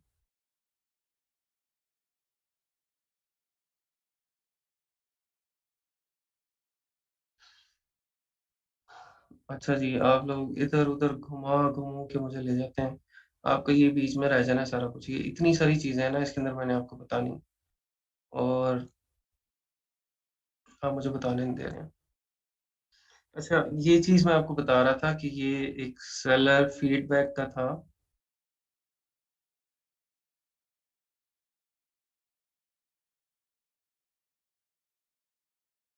सेलर फीडबैक नेगेटिव आया, ठीक है? नेगेटिव क्यों आया? वो देखेंगे, इसको मैंने लिखा है, the product was FPA and damaged during the shipment. उसको डैमेज प्रोडक्ट मिली थी कस्टमर को, ठीक है? और in the Amazon warehouse. Therefore, this negative feedback does not relate to the seller. It is against Amazon's policies and it is requested to kindly remove the negative feedback. ठीक है, मैंने बस वो एक छोटी सी लाइन उसको लिखी है। अभी यहाँ पे रेफरेंस भी नहीं दिया पॉलिसी का। वो शायद किसी और फीडबैक में मुझे देना पड़ा था, वहाँ पे थोड़ा ये स्टबर्न हो रहा था, अमेज़न नहीं उसको डिलीट कर रहा था। यहाँ पे किसी पॉलिसी का रेफरेंस भी नहीं देना पड़ा। ठीक है? और इसका रिप्लाई है, thank you to view your case details. आप यहाँ पे क्लिक करें, this email was sent from अच्छा ये तो नहीं, ऊपर आया उसका। confirm that the feedback you submitted for a review on order ID this was in violation of our feedback policy. ठीक है, उसने एग्री किया है, इस ऑर्डर आईडी पे जो फीडबैक आया है ये हमारी फीडबैक पॉलिसी के वायलेशन था, therefore we have removed the rating and have stricken through the inappropriate feedback so that it does not affect your performance.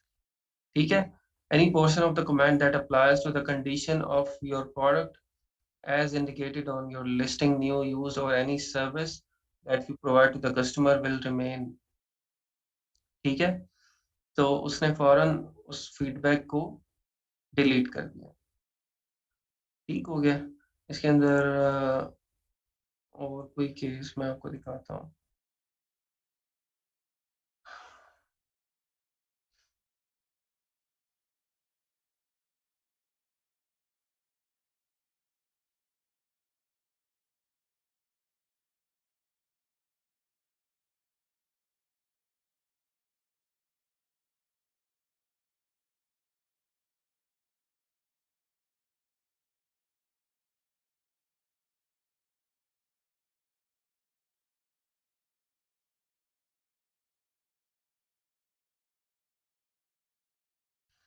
अच्छा, इसके अंदर कोई इतना बड़ा केस नहीं है। एक और अकाउंट है, उसके अंदर एक बड़ा केस पड़ा हुआ है, वो मैं आपको दिखाता हूँ। अच्छा, पहले आप देख लें कि केस हमने बनाना किस तरह से है। डिफरेंट टाइप के केसेस हमने किस तरह से बनाने हैं। ठीक है, ये एक्सेल को ये मैंने ओपन किया था, इन्होंने बड़ा अच्छा एक्सप्लेन किया हुआ है। अच्छा, आपको ये बता रहे हैं कि 3 मेन रीजंस हैं जिसमें मोस्ट ऑफ द टाइम्स आपका अमेज़न अकाउंट सस्पेंड होता है। Not meeting Amazon performance standards. Performance standards जो हमने कल सारे देखे हैं, अगर आप उसको मीट नहीं कर रहे तो उसकी वजह से हो सकता है। वायलेटेड अमेज़न सेलिंग पॉलिसी, आप सेलिंग करते हुए अमेज़न की किसी पॉलिसी को वायलेट करते हैं जिसके अंदर रिव्यूज की, फीडबैक की और आपकी काउंटरफीट प्रोडक्ट्स, ठीक है, आईपी कंप्लेंट्स, इस तरह की चीजें वो है। ठीक है, वो आपकी नंबर 2 में आ जाती है। सेलर रेस्ट्रिक्टेड प्रोडक्ट्स, ठीक है, आप इसके अंदर भी आपकी कोई ट्रेडमार्क का कोई मसला है, ब्रांड की कोई चीज सेल कर रहे हैं, कॉपी सेल कर रहे हैं, ठीक है, तो ये वो मसले हैं। अब ये इन 3 मसलों को हम किस तरह से, किस स्ट्रक्चर के साथ हम इसका केस बनाते हैं। ठीक है, सबसे पहले तो आपको जब भी सस्पेंशन आती है तो आपने फौरन उसको रिस्पॉन्ड नहीं करना होता। ठीक है, फौरन आपने कभी भी उसको रिस्पॉन्ड नहीं करना कि आप उस टाइम उसका जवाब बना के बैठ जाएं, ऐसा नहीं होगा। आप उसको डिटेल में, सबसे पहले तो जो अमेज़न की तरफ से नोटिफिकेशन आता है, उस नोटिफिकेशन को आपने कोई 10 दफ़ा पढ़ना है। ठीक है, मिनिमम आपने 10 दफ़ा उसको नोटिफिकेशन को पढ़ना है कि वो क्या है। ठीक है, क्योंकि वो कभी भी स्पेसिफिक रीज़न आपको नहीं देते हैं। ठीक है, बहुत रेयर होता है कि वो आपको स्पेसिफिकली बता दें कि ये इस मसले की वजह से हम आपका अकाउंट सस्पेंड कर रहे हैं। वो अपनी जो पॉलिसीज, गाइडलाइंस का रेफरेंस देते हैं कि हमने as per this policy, as per this जो हमारा रूल है, हमने आपको सस्पेंड किया। ठीक है, अब उसके अंदर एक्चुअली आपको मसला नहीं पता होता कि आपका हुआ क्या है। वो फिर डिटेल आप उनसे बाद में डिस्कस करते हैं तो फिर आपको पता चलता है। तो इसीलिए आपको उसको खुद मसले को समझना होता है मोस्ट ऑफ द टाइम्स कि मसला है क्या, क्यों अकाउंट सस्पेंड हुआ है। उसके लिए मैं आपको कह रहा हूँ कि आपने उसको कम से कम 10 दफ़ा पढ़ना है और 10 दफ़ा पढ़ने के बाद उसको बंद कर देना है। ठीक है, फ़ौरन उसका रिप्लाई नहीं बनाना। उसकी प्रॉपर पहले वर्किंग होगी सारी, ठीक है, उसका प्लान ऑफ एक्शन बनेगा और उसका जो भी आप डॉक्यूमेंटेशन इकट्ठी करेंगे, ठीक है, और सारी पूरी ब्रेनस्टॉर्मिंग करने के बाद उसका रिप्लाई बनेगा। अच्छा जी, उसके बाद आ गया, आपने 10 दफ़ा पढ़ भी लिया, फिर आप क्या करेंगे?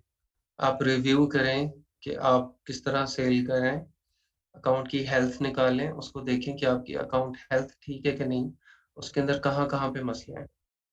ठीक है, आप देखें कि आपने कोई अमेज़न की पॉलिसी वायलेट तो नहीं की। बंदे को खुद भी तो पता होता है ना, मैंने कोई गलती की है तो कहाँ पे की है। ठीक है, जैसे रिव्यूज़ वाला केस है, वो तो श्योर होता है कि आपने आप स्टार्ट में प्रोडक्ट रैंक करते हुए आपने रिव्यूज़ ले लिए हैं, तो कहीं से कोई बहुत ज़्यादा ही रिव्यू ले लिए हैं, तो वो तो आपको पता होता है, ठीक है? और जो आपकी अकाउंट हेल्थ है, उसके अंदर पैरामीटर्स आपने सारे चेक कर लेने हैं। ओडीआर देख लें, कैंसलेशन रेट देख लें, एलएसआर वगैरह सब कुछ वो चेक कर लें। किसी चीज़ के ऊपर आपकी परसेंटेज कम तो नहीं हुई है या ज़्यादा तो नहीं हुई है आपकी जो अलाउड लिमिट है उससे। उसके बाद आपने एक्शन प्लान बनाना है, ठीक है? आपने एक्शन प्लान बनाना है। The key consideration is that when disputes और user claims arise generally sort. अच्छा ये बड़ी अच्छी बात बता रहे हैं कि अमेज़न हमेशा किसके साथ होगा? अमेज़न अपने कस्टमर के साथ होगा, ठीक है? अमेज़न चल क्यों रहा है? अमेज़न के जो है वो बेसिकली चलने की क्या वजह है? वो यही है कि वो कस्टमर ओरिएंटेड है। वो हमेशा अपने कस्टमर को फ़ेवर देता है। इसीलिए कस्टमर उसके साथ लॉयल हैं। अब देखिए ना एक चीज़ पता है कि भई ये मार्केट में $10 की है, ईबे पे जाएँगे $10 की मिल जाएगी, लेकिन कस्टमर आके अमेज़न से 15 की ले रहा है, क्यों ले रहा है? कि अगर इसके अंदर मेरे साथ कुछ गलत होगा तो अमेज़न जो है वो मुझे अकेला नहीं छोड़ेगा। अमेज़न मुझे रिफंड भी करेगा, ठीक है? और अमेज़न के सेलर को अगर मैं नेगेटिव फीडबैक दूँगा तो वो सेलर भी जो है वो मेरे पाँव पड़ने आ जाएगा कि तेरी मेहरबानी किसी तरह मेरे से 2 प्रोडक्ट ले लो, 3 ले लो, लेकिन ये मेरा फीडबैक जो है ना नेगेटिव आपने जो दिया वो रिमूव कर दो, ठीक है? मतलब ये कि उसको ट्रस्ट है कि यहाँ पे मेरे साथ जो है वो धोखा नहीं होगा। तो इसीलिए अमेज़न भी कस्टमर सेंट्रिक होता है हमेशा। तो आपने जो अपना रिप्लाई बनाना है, आपने वो भी इस चीज़ को ज़हन में रख के बनाना है कि अमेज़न कस्टमर सेंट्रिक है। तो आपने उसके अंदर इसी तरह की चीज़ें लिखनी है कि कस्टमर को किस तरह से मैं आइंदा इस चीज़ से बचाऊँगा। अगर फॉर एग्ज़ाम्पल आपने कोई कस्टमर को किसी तरह डैमेज किया है, आपने कोई काउंटरफीट प्रोडक्ट भेजी है या आपने आपकी प्रोडक्ट के अंदर कोई मसला था, पैकेजिंग में था, प्रोडक्ट की क्वालिटी के अंदर था या आप डिलीवरी लेट हुई, एफबीएम अगर आप कर रहे थे, तो आपने ये इंश्योर करना है अपने रिप्लाई के अंदर कि आइंदा कस्टमर को ये मसला नहीं होगा और मैं किस तरह से इंश्योर करूँगा कि आइंदा कस्टमर को ये मसला ना हो, ठीक है? एग्ज़ाम्पल 1 इसने बताई कि अगर आप अमेज़न परफॉर्मेंस स्टैंडर्ड्स को किसी भी स्टैंडर्ड को मीट नहीं कर रहे, तो फिर आपके एक्शन प्लान में क्या-क्या होना चाहिए? किस-किस तरह से आपको उसको लिखना चाहिए? अगर इसमें से कोई भी चीज़ आपकी जो कॉन्टैक्ट रिस्पॉन्स टाइम वो अ, एज़ पर पॉलिसी नहीं है, ऑन टाइम डिस्पैच रेट आपका ठीक नहीं है, ठीक है?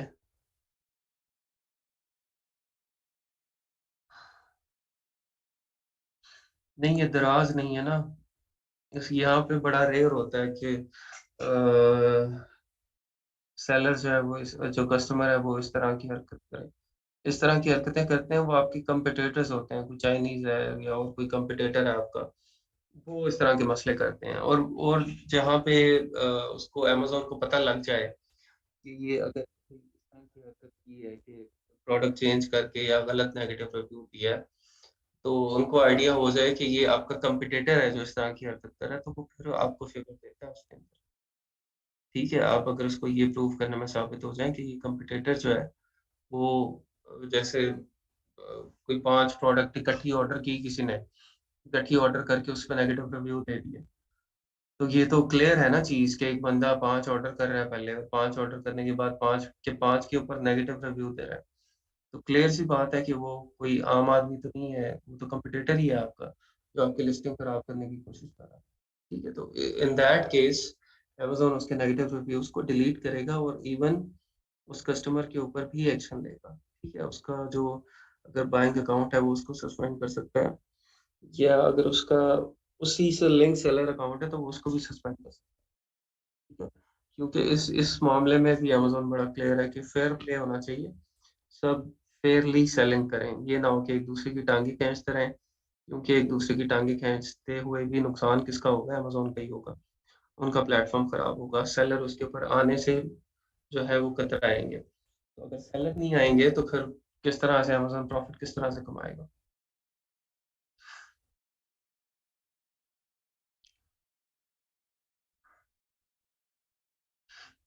हाँ जी, जनरली इसी तरह से है जिस तरह मैंने आपको बताया कि हमेशा अमेज़न कस्टमर की तरफ ही होगा।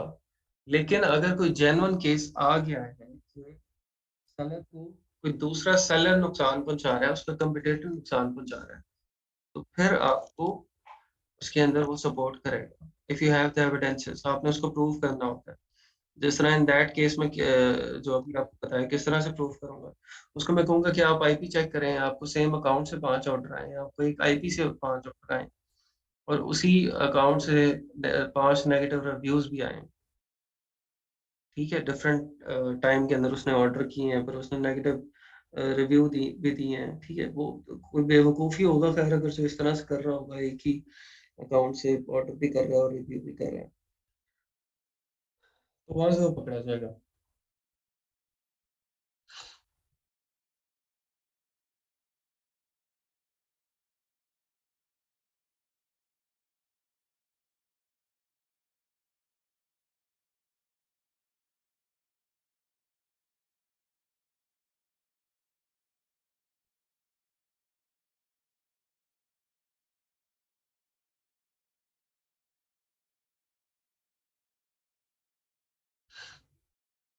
हाँ जी, सना ये भी पॉसिबल है लेकिन कहीं न कहीं से बंदा पकड़ा जा सकता है। ठीक है? अगर तो बहुत ही पुराना कोई खिलाड़ी है, इस तरह की हरकतें करता रहता है, फिर शायद बच जाए लेकिन कोई ना कोई गलती कर देता है हमेशा। जो भी कोई वारदातिया होता है ना, कहीं न कहीं गलती कर देता है।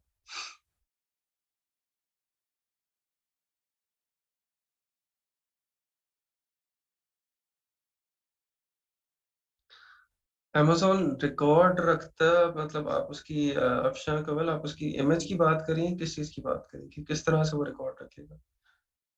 उसकी रिकॉर्ड तो डेफ़िनेटली है कि वो डिस्पैच हुआ है आपके पास से।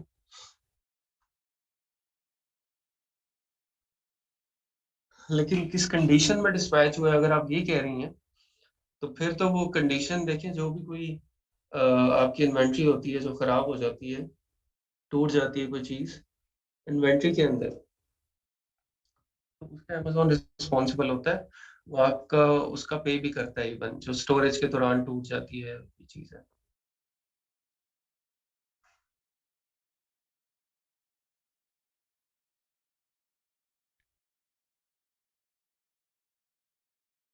इस केस में कि नेगेटिव रिव्यू हमें हमारे कॉम्पिटिटर ने दिलवाए। अच्छा हमें तब पता चलता है जब ये फ्रीक्वेंट हो ये मामला ना, ये मामला थोड़ा-सा फ्रीक्वेंट हो जाए, कोई 2-3 रिव्यूज़ आ जाएँ, तो वो फिर आप रिव्यूज़ को देखते हैं कि किस बायर अकाउंट से आए हैं, उस बायर अकाउंट को ट्रैक करते हैं। उसकी हिस्ट्री क्या है? वो एक जेन्युइन बायर है या वो नया अकाउंट है? अगर नया अकाउंट है और नए अकाउंट से इसने सिर्फ़ आपको नेगेटिव रिव्यू दिया है, इसके अलावा उसकी कोई एक्टिविटी नहीं है, तो इसका मतलब कि वो अकाउंट बना ही इसीलिए है आपको नेगेटिव रिव्यू देने के लिए।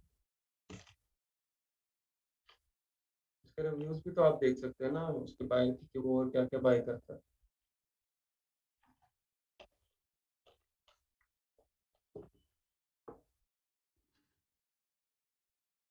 अच्छा जी,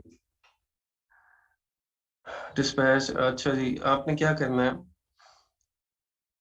you will have a staff member address customer queries at weekends ये आप बता रहे हैं उसको एक्शन प्लान के अंदर आप क्या-क्या चीज़ें ऐड करेंगे, ठीक है? हुआ क्या मसला मसला ये हुआ है कि आपका जो रिस्पॉन्स टाइम था और pre fulfilment cancellation rate and on time dispatch rate जो है वो मिनिमम स्टैंडर्ड से कम थे। तो आपने जो प्लान ऑफ एक्शन है उसके अंदर क्या-क्या चीज़ें ऐड करनी है? You will have a staff member address customer queries at weekends आप उनको बताएँगे कि मैं एक सेपरेट स्टाफ मेंबर हायर कर रहा हूँ कि जो कि वीकेंड पे भी कस्टमर की क्यूरीज को हैंडल करेगा ताकि उनका रिस्पॉन्स टाइम डिले ना हो। ठीक है? And measure your contract response time to ensure you're answering queries on time. You will put in place stock control system to lower your pre-fulfillment cancellation rate, which had led to your order defect rate being too high. ठीक है? आप क्या कह रहे हैं कि आप जो स्टॉक कंट्रोल सिस्टम लगा देंगे ताकि आपका प्री-फुलफिलमेंट कैंसलेशन रेट जो है वो ठीक रहे। इसके अलावा हम क्या उन्हें बताएँगे कि we will clear each day's orders by the end of the day and prioritize all expedited orders to ensure you're dispatching them on time. ठीक है, ये FBM का मतलब केस है। FBM के अंदर अगर आपका जो कस्टमर रिस्पॉन्स टाइम है, क्योंकि उसमें कस्टमर सर्विस भी आप दे रहे होते हैं, अगर आपका वो खराब हो गया या आपका जो ऑर्डर डिस्पैच टाइम है वो डिले हो गया, तो आप इस तरह की चीज़ें बना के उसको इंश्योर करेंगे कि ये मसला आइंदा नहीं होगा।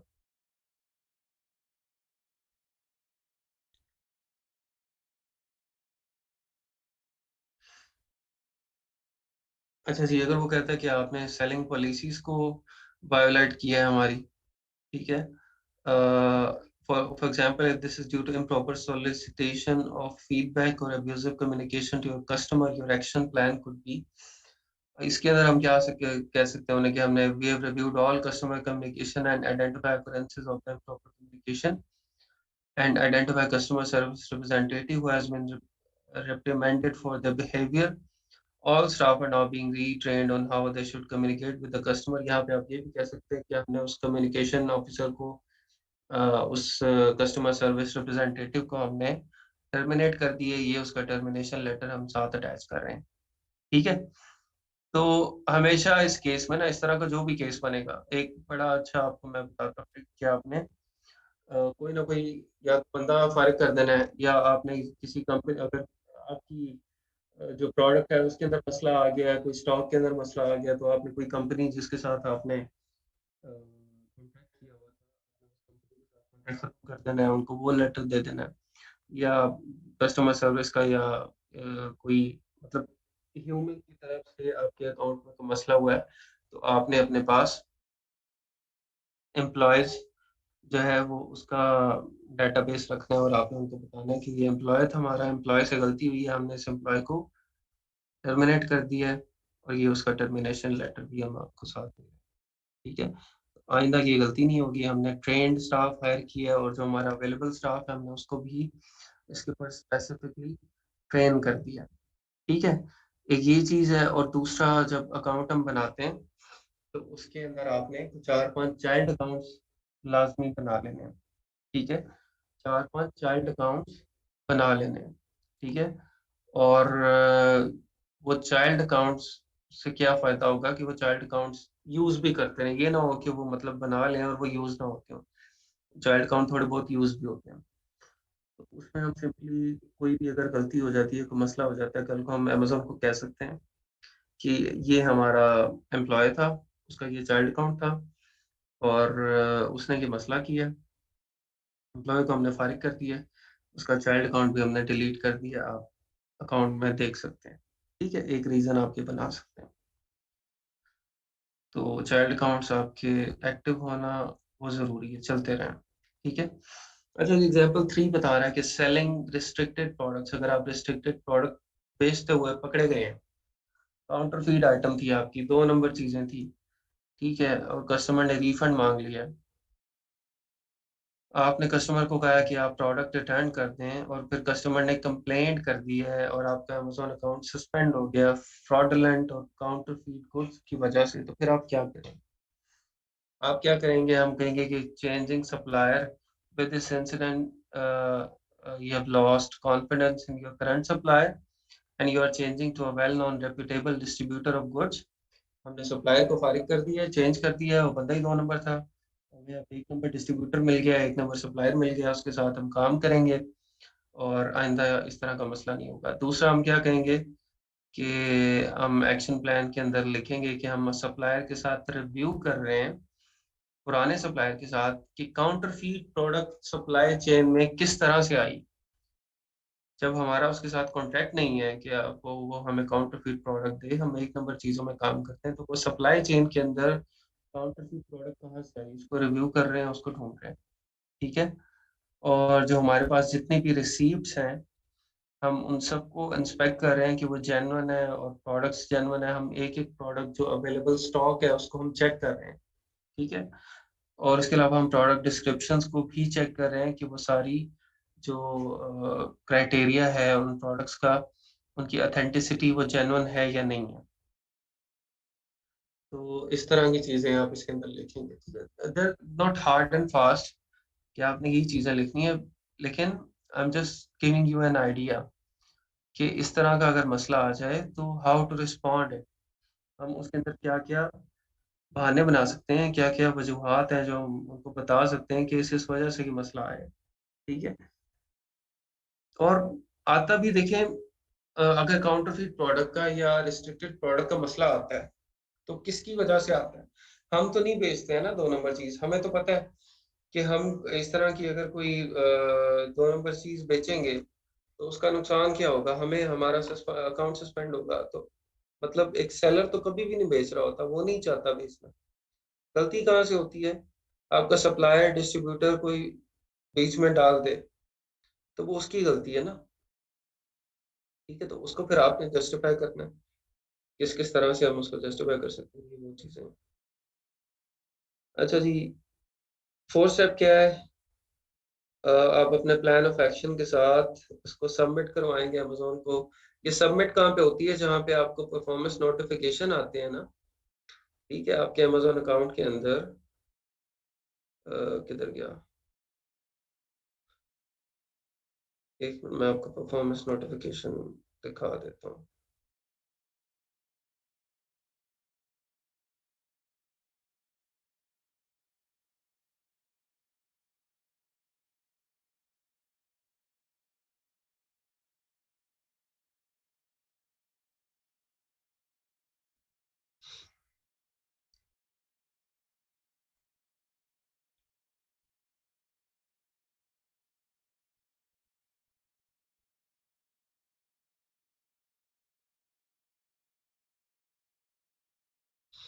हाँ जी, सस्पेंडेड अकाउंट में लॉगिन हो जाता है ना। लॉगिन हो जाता है लेकिन ये आगे वो फिर प्रोसीड नहीं होता। वो मतलब रिस्ट्रिक्शंस होती हैं ना कि आप उसको ऑपरेट नहीं कर सकते, लॉगिन हो जाता है।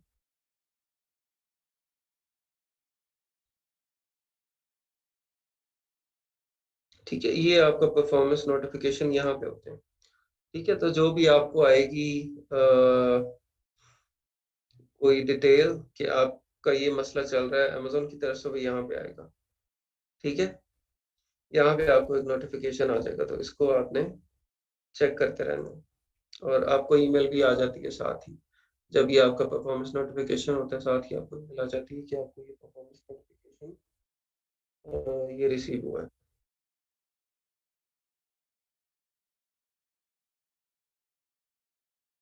अच्छा, वो वहीं पे आपको जो है वो अपील का बटन होगा, अपील पे आप क्लिक करेंगे, ऐड एडिशनल डॉक्यूमेंट्स की आपके पास ऑप्शन होती है और जो वहीं पे इन्फॉर्मेशन ऐड करने की, वहाँ पे आप इन्फॉर्मेशन ऐड करके एडिशनल डॉक्यूमेंट्स साथ अटैच कर सकते हैं। मैं आपको एक मिनट दिखाता हूँ, अगर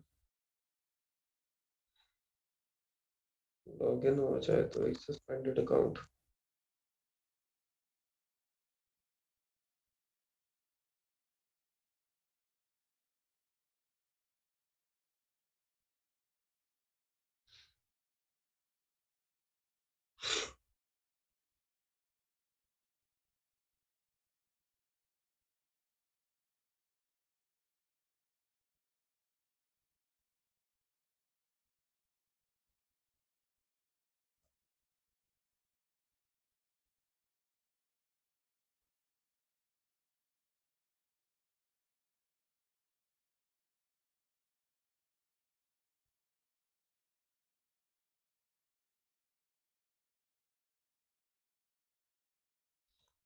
ये देखिए, ये अकाउंट एक सस्पेंड हुआ है और यहाँ पे आपको बता रहा है कि वो सब चीज़ें आपको दिखा रहा है। ठीक है? यहाँ से ऑप्शन सारी हैं आपकी ओपन होती हैं, ऑर्डर प्राइस वगैरह, इन्वेंटरी सब कुछ ओपन होगा। लेकिन इधर आपको वो नोटिफ़िकेशन ये दे रहा है कि आपका your account has been deactivated. उसको रीएक्टिवेट करने के लिए आप यहाँ पे क्लिक करें। ठीक है? रीएक्टिवेट करने के लिए जब आप इधर क्लिक करेंगे तो फिर यहाँ पे आप आ सकते हैं। जो अपील्स आपने ऑलरेडी सबमिट की हैं या अगर अपील नहीं की तो यहाँ पे आपको अपील का बटन दिखाएगा। अगर आपने सबमिट की हुई है तो फिर आपको ये व्यू अपील का वो दिखा देगा। ठीक है? ये इसके साथ केस ओपन हुआ है जो पहले सबमिशन हुई हैं। ये देखें ये कितना बड़ा केस है। ठीक है, ये सारे डॉक्यूमेंट्स इसके साथ अटैच्ड हैं, लेकिन ये अकाउंट अभी तक रीइंस्टेट नहीं हुआ है, इस पर वर्किंग हो रही है।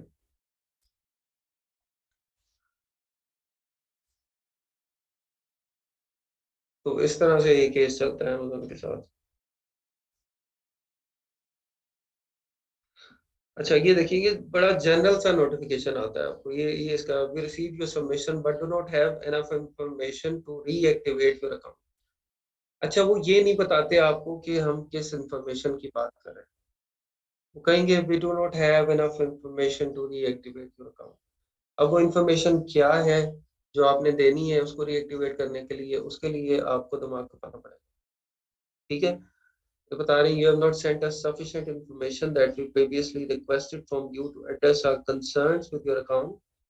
For privacy reasons, we do not provide details about our investigation methods. What happens now?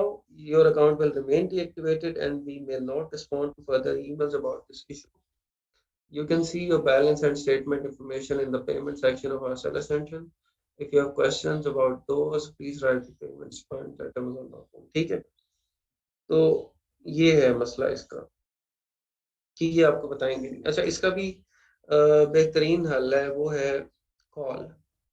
आप इनको कॉल करें, रोज कॉल करें, ठीक है, दिन में 3-3 दफा रात को करें, 4-4 दफा।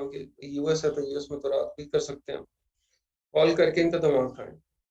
एक जब आपकी कॉल एक दफा मिल जाती है ना, एक रिप्रेजेंटेटिव से आपकी बात हो रही है, वो रिप्रेजेंटेटिव फोन नहीं बंद कर सकता जब तक आप उसे नहीं कहते कि ठीक है, मैं सेटिस्फाइड हूँ, और अब आप इसको मतलब जो भी है क्लोज आपने करना है, क्लोजिंग आपकी, क्लोजिंग के बगैर वो कॉल बंद नहीं कर सकता।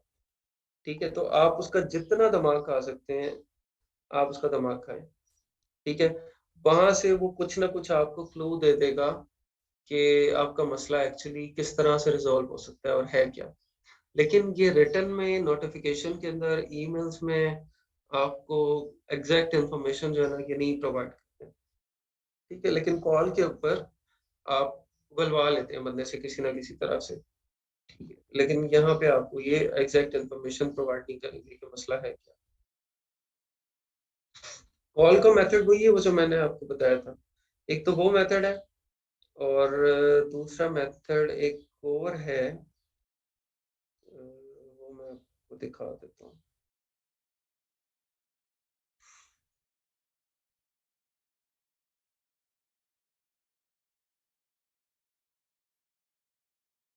वो यहाँ पे आ नहीं रहा है अभी क्योंकि ये अकाउंट सस्पेंडेड काफी पुराना है, देखते हैं शायद आ जाए।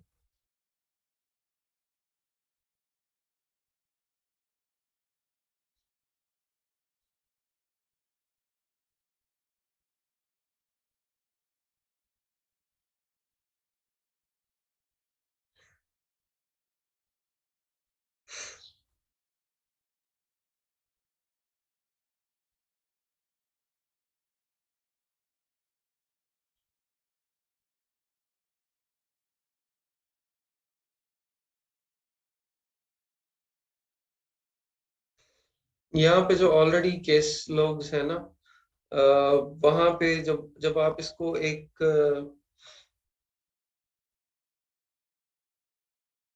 कुछ परफॉर्मेंस नोटिफिकेशंस के रिप्लाई में ना आपको एक लिंक आता है। ठीक है, यहाँ पे मैं उस अकाउंट की बात कर रहा हूँ कि उसके अंदर किस तरह से कॉल करें जो कि सस्पेंडेड हो। जो अकाउंट सस्पेंडेड नहीं है उसमें तो कॉल करने का मसला कोई नहीं है ना, वो तो मैंने आपको बता दिया, सिंपल मेथड है। आप गेट सपोर्ट में जाते हैं और वहां से 3 ऑप्शन में से एक सिलेक्ट कर लेते हैं। लेकिन जो अकाउंट सस्पेंडेड है उसमें कॉल किस तरह से करें, उसके अंदर आपको जब परफॉर्मेंस नोटिफिकेशन आता है और आपका केस ओपन हो रहा होता है, तो किसी केस के रिप्लाई में आता है कि अगर आप फर्दर इंफॉर्मेशन या फर्दर हेल्प चाहते हैं तो आप कॉल बैक कर सकते हैं। ठीक है, और you can request a call back. आप इस नंबर के या इस लिंक के थ्रू आप कॉल बैक रिक्वेस्ट कर सकते हैं। ठीक है, वो लिंक एक देते हैं, ये उस लिंक को आप क्लिक करके वहां से आप कॉल बैक रिक्वेस्ट कर सकते हैं। ठीक है, उस लिंक के अंदर आप नंबर डालते हैं और आपको अमेजोन की फ़ौरन आपने नंबर डालना है और वहाँ पे रिक्वेस्ट कॉल का क्लिक करना है, उसी वक़्त आपको कॉल, ठीक है? तो जहाँ पे इस किस्म का मसला हो वहाँ पे आप फ़ौरन वो वाला लिंक यूज़ कर सकते हैं।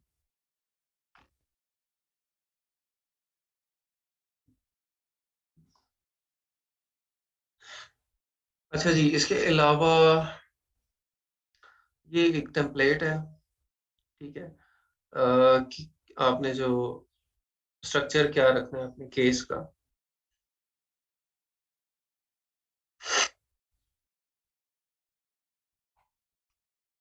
देखिए उसके अंदर अब ये केस टू केस वेरी करता है ना, आपने उनको अपना केस ही बताना है कि मुझे देखिए जब तक एग्ज़ैक्ट इन्फॉर्मेशन नहीं पता चलेगी, तो मैं किस तरह से इसको रिज़ॉल्व करूँगा? मुझे तो पता ही नहीं है कि मेरा जुर्म क्या है, मैंने किया क्या है, ठीक है?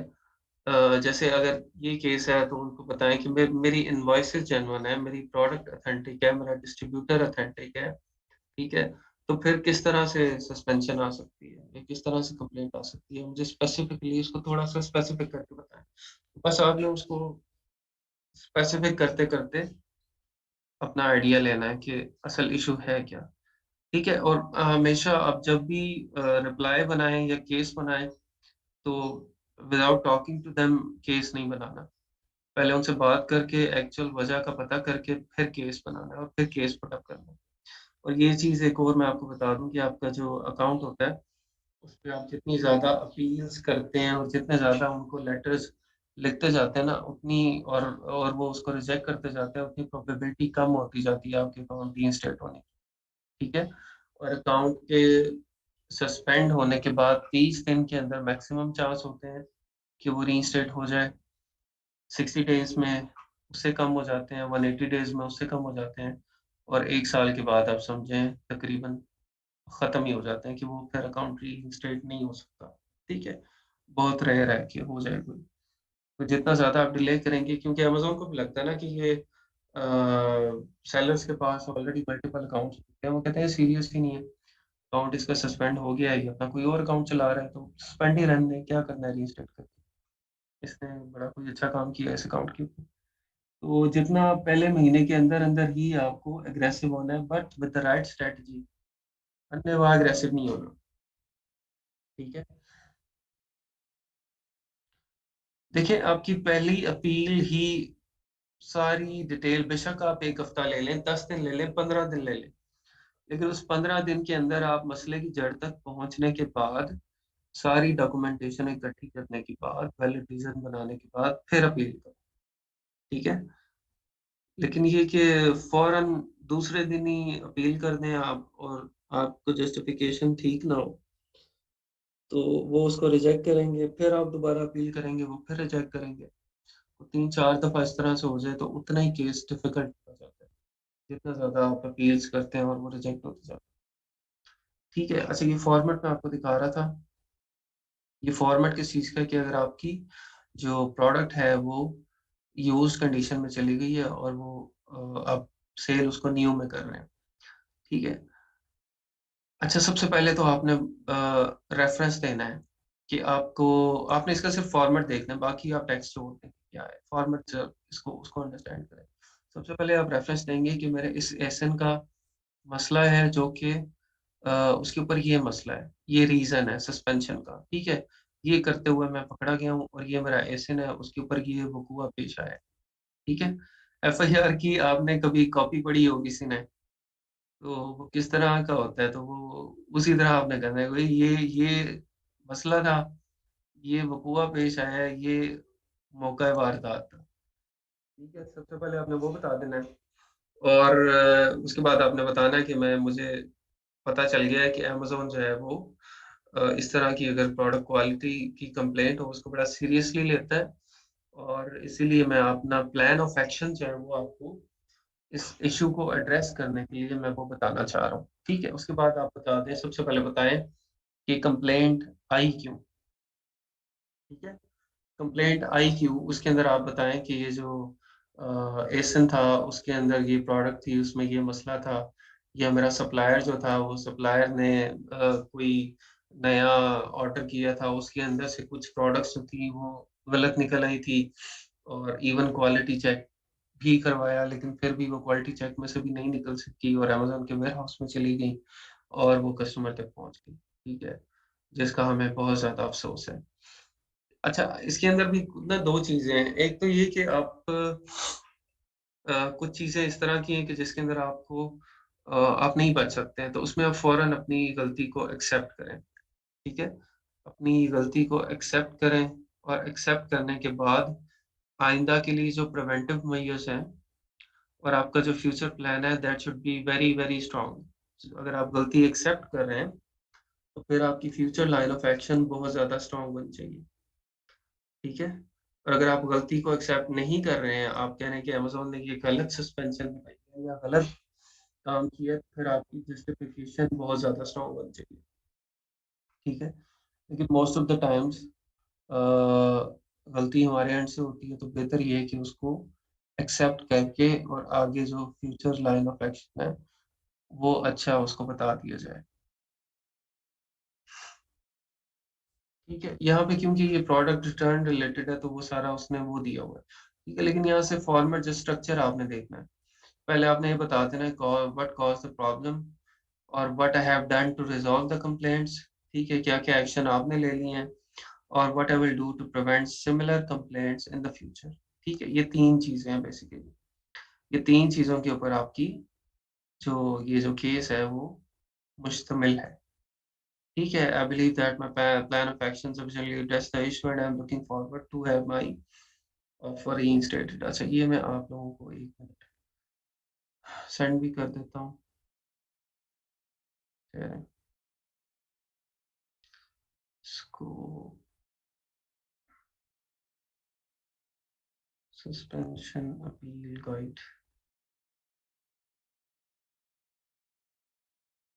हाँ जी, अगर आप गलती एक्सेप्ट करने के बाद और उसको बड़ा बेहतरीन प्लान दे रहे हैं आगे के लिए, कि ये गलती हुई है मेरे से और इस वजह से हुई है, ठीक है? उस गलती में भी कोशिश करें किसी बंदे को डाल दें।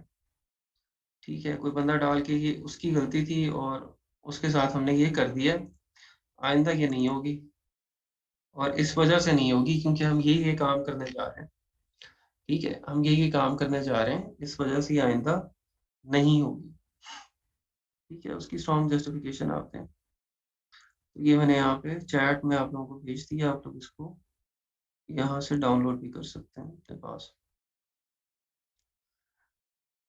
ठीक है जी, बाकी फर्दर इसको और देखते हैं और कोई केस स्टडीज़ देख लेंगे कि इसके अंदर और क्या-क्या हो सकता है।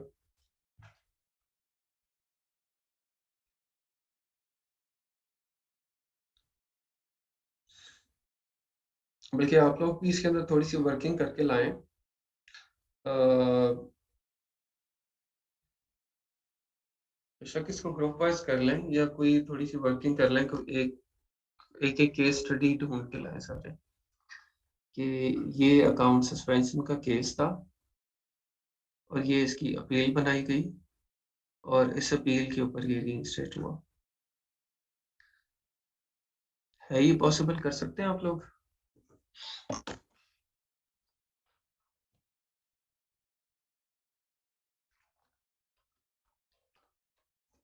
चलें, ठीक है जी। कल देखते हैं फिर और आप लोगों के केस स्टडीज़ देखते हैं कौन-कौन लेके आता है।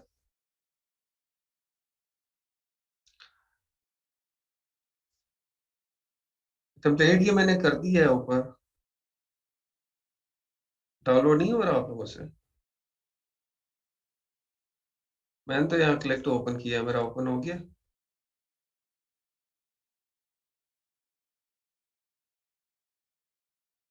हो गया डाउनलोड, आप लोगों के पास अपलोड नहीं हो रहा।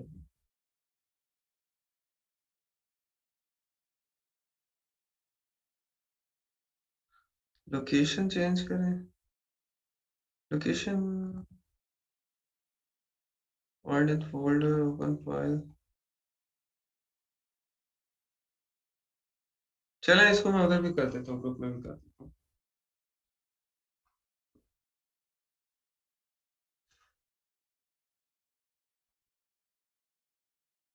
अमेज़न फिर भी क्लाइंट का अकाउंट ही स्टोर ना करे तो क्या इंटरपोल या एम्बेसी से? इंटरपोल एम्बेसी, ये एफआईए का केस थोड़ी है, उसके अंदर इंटरपोल एम्बेसी का क्या काम है? नहीं, इसका मुझे आइडिया नहीं है, मैंने फर्स्ट टाइम ये सुना है इंटरपोल या एम्बेसी का भी,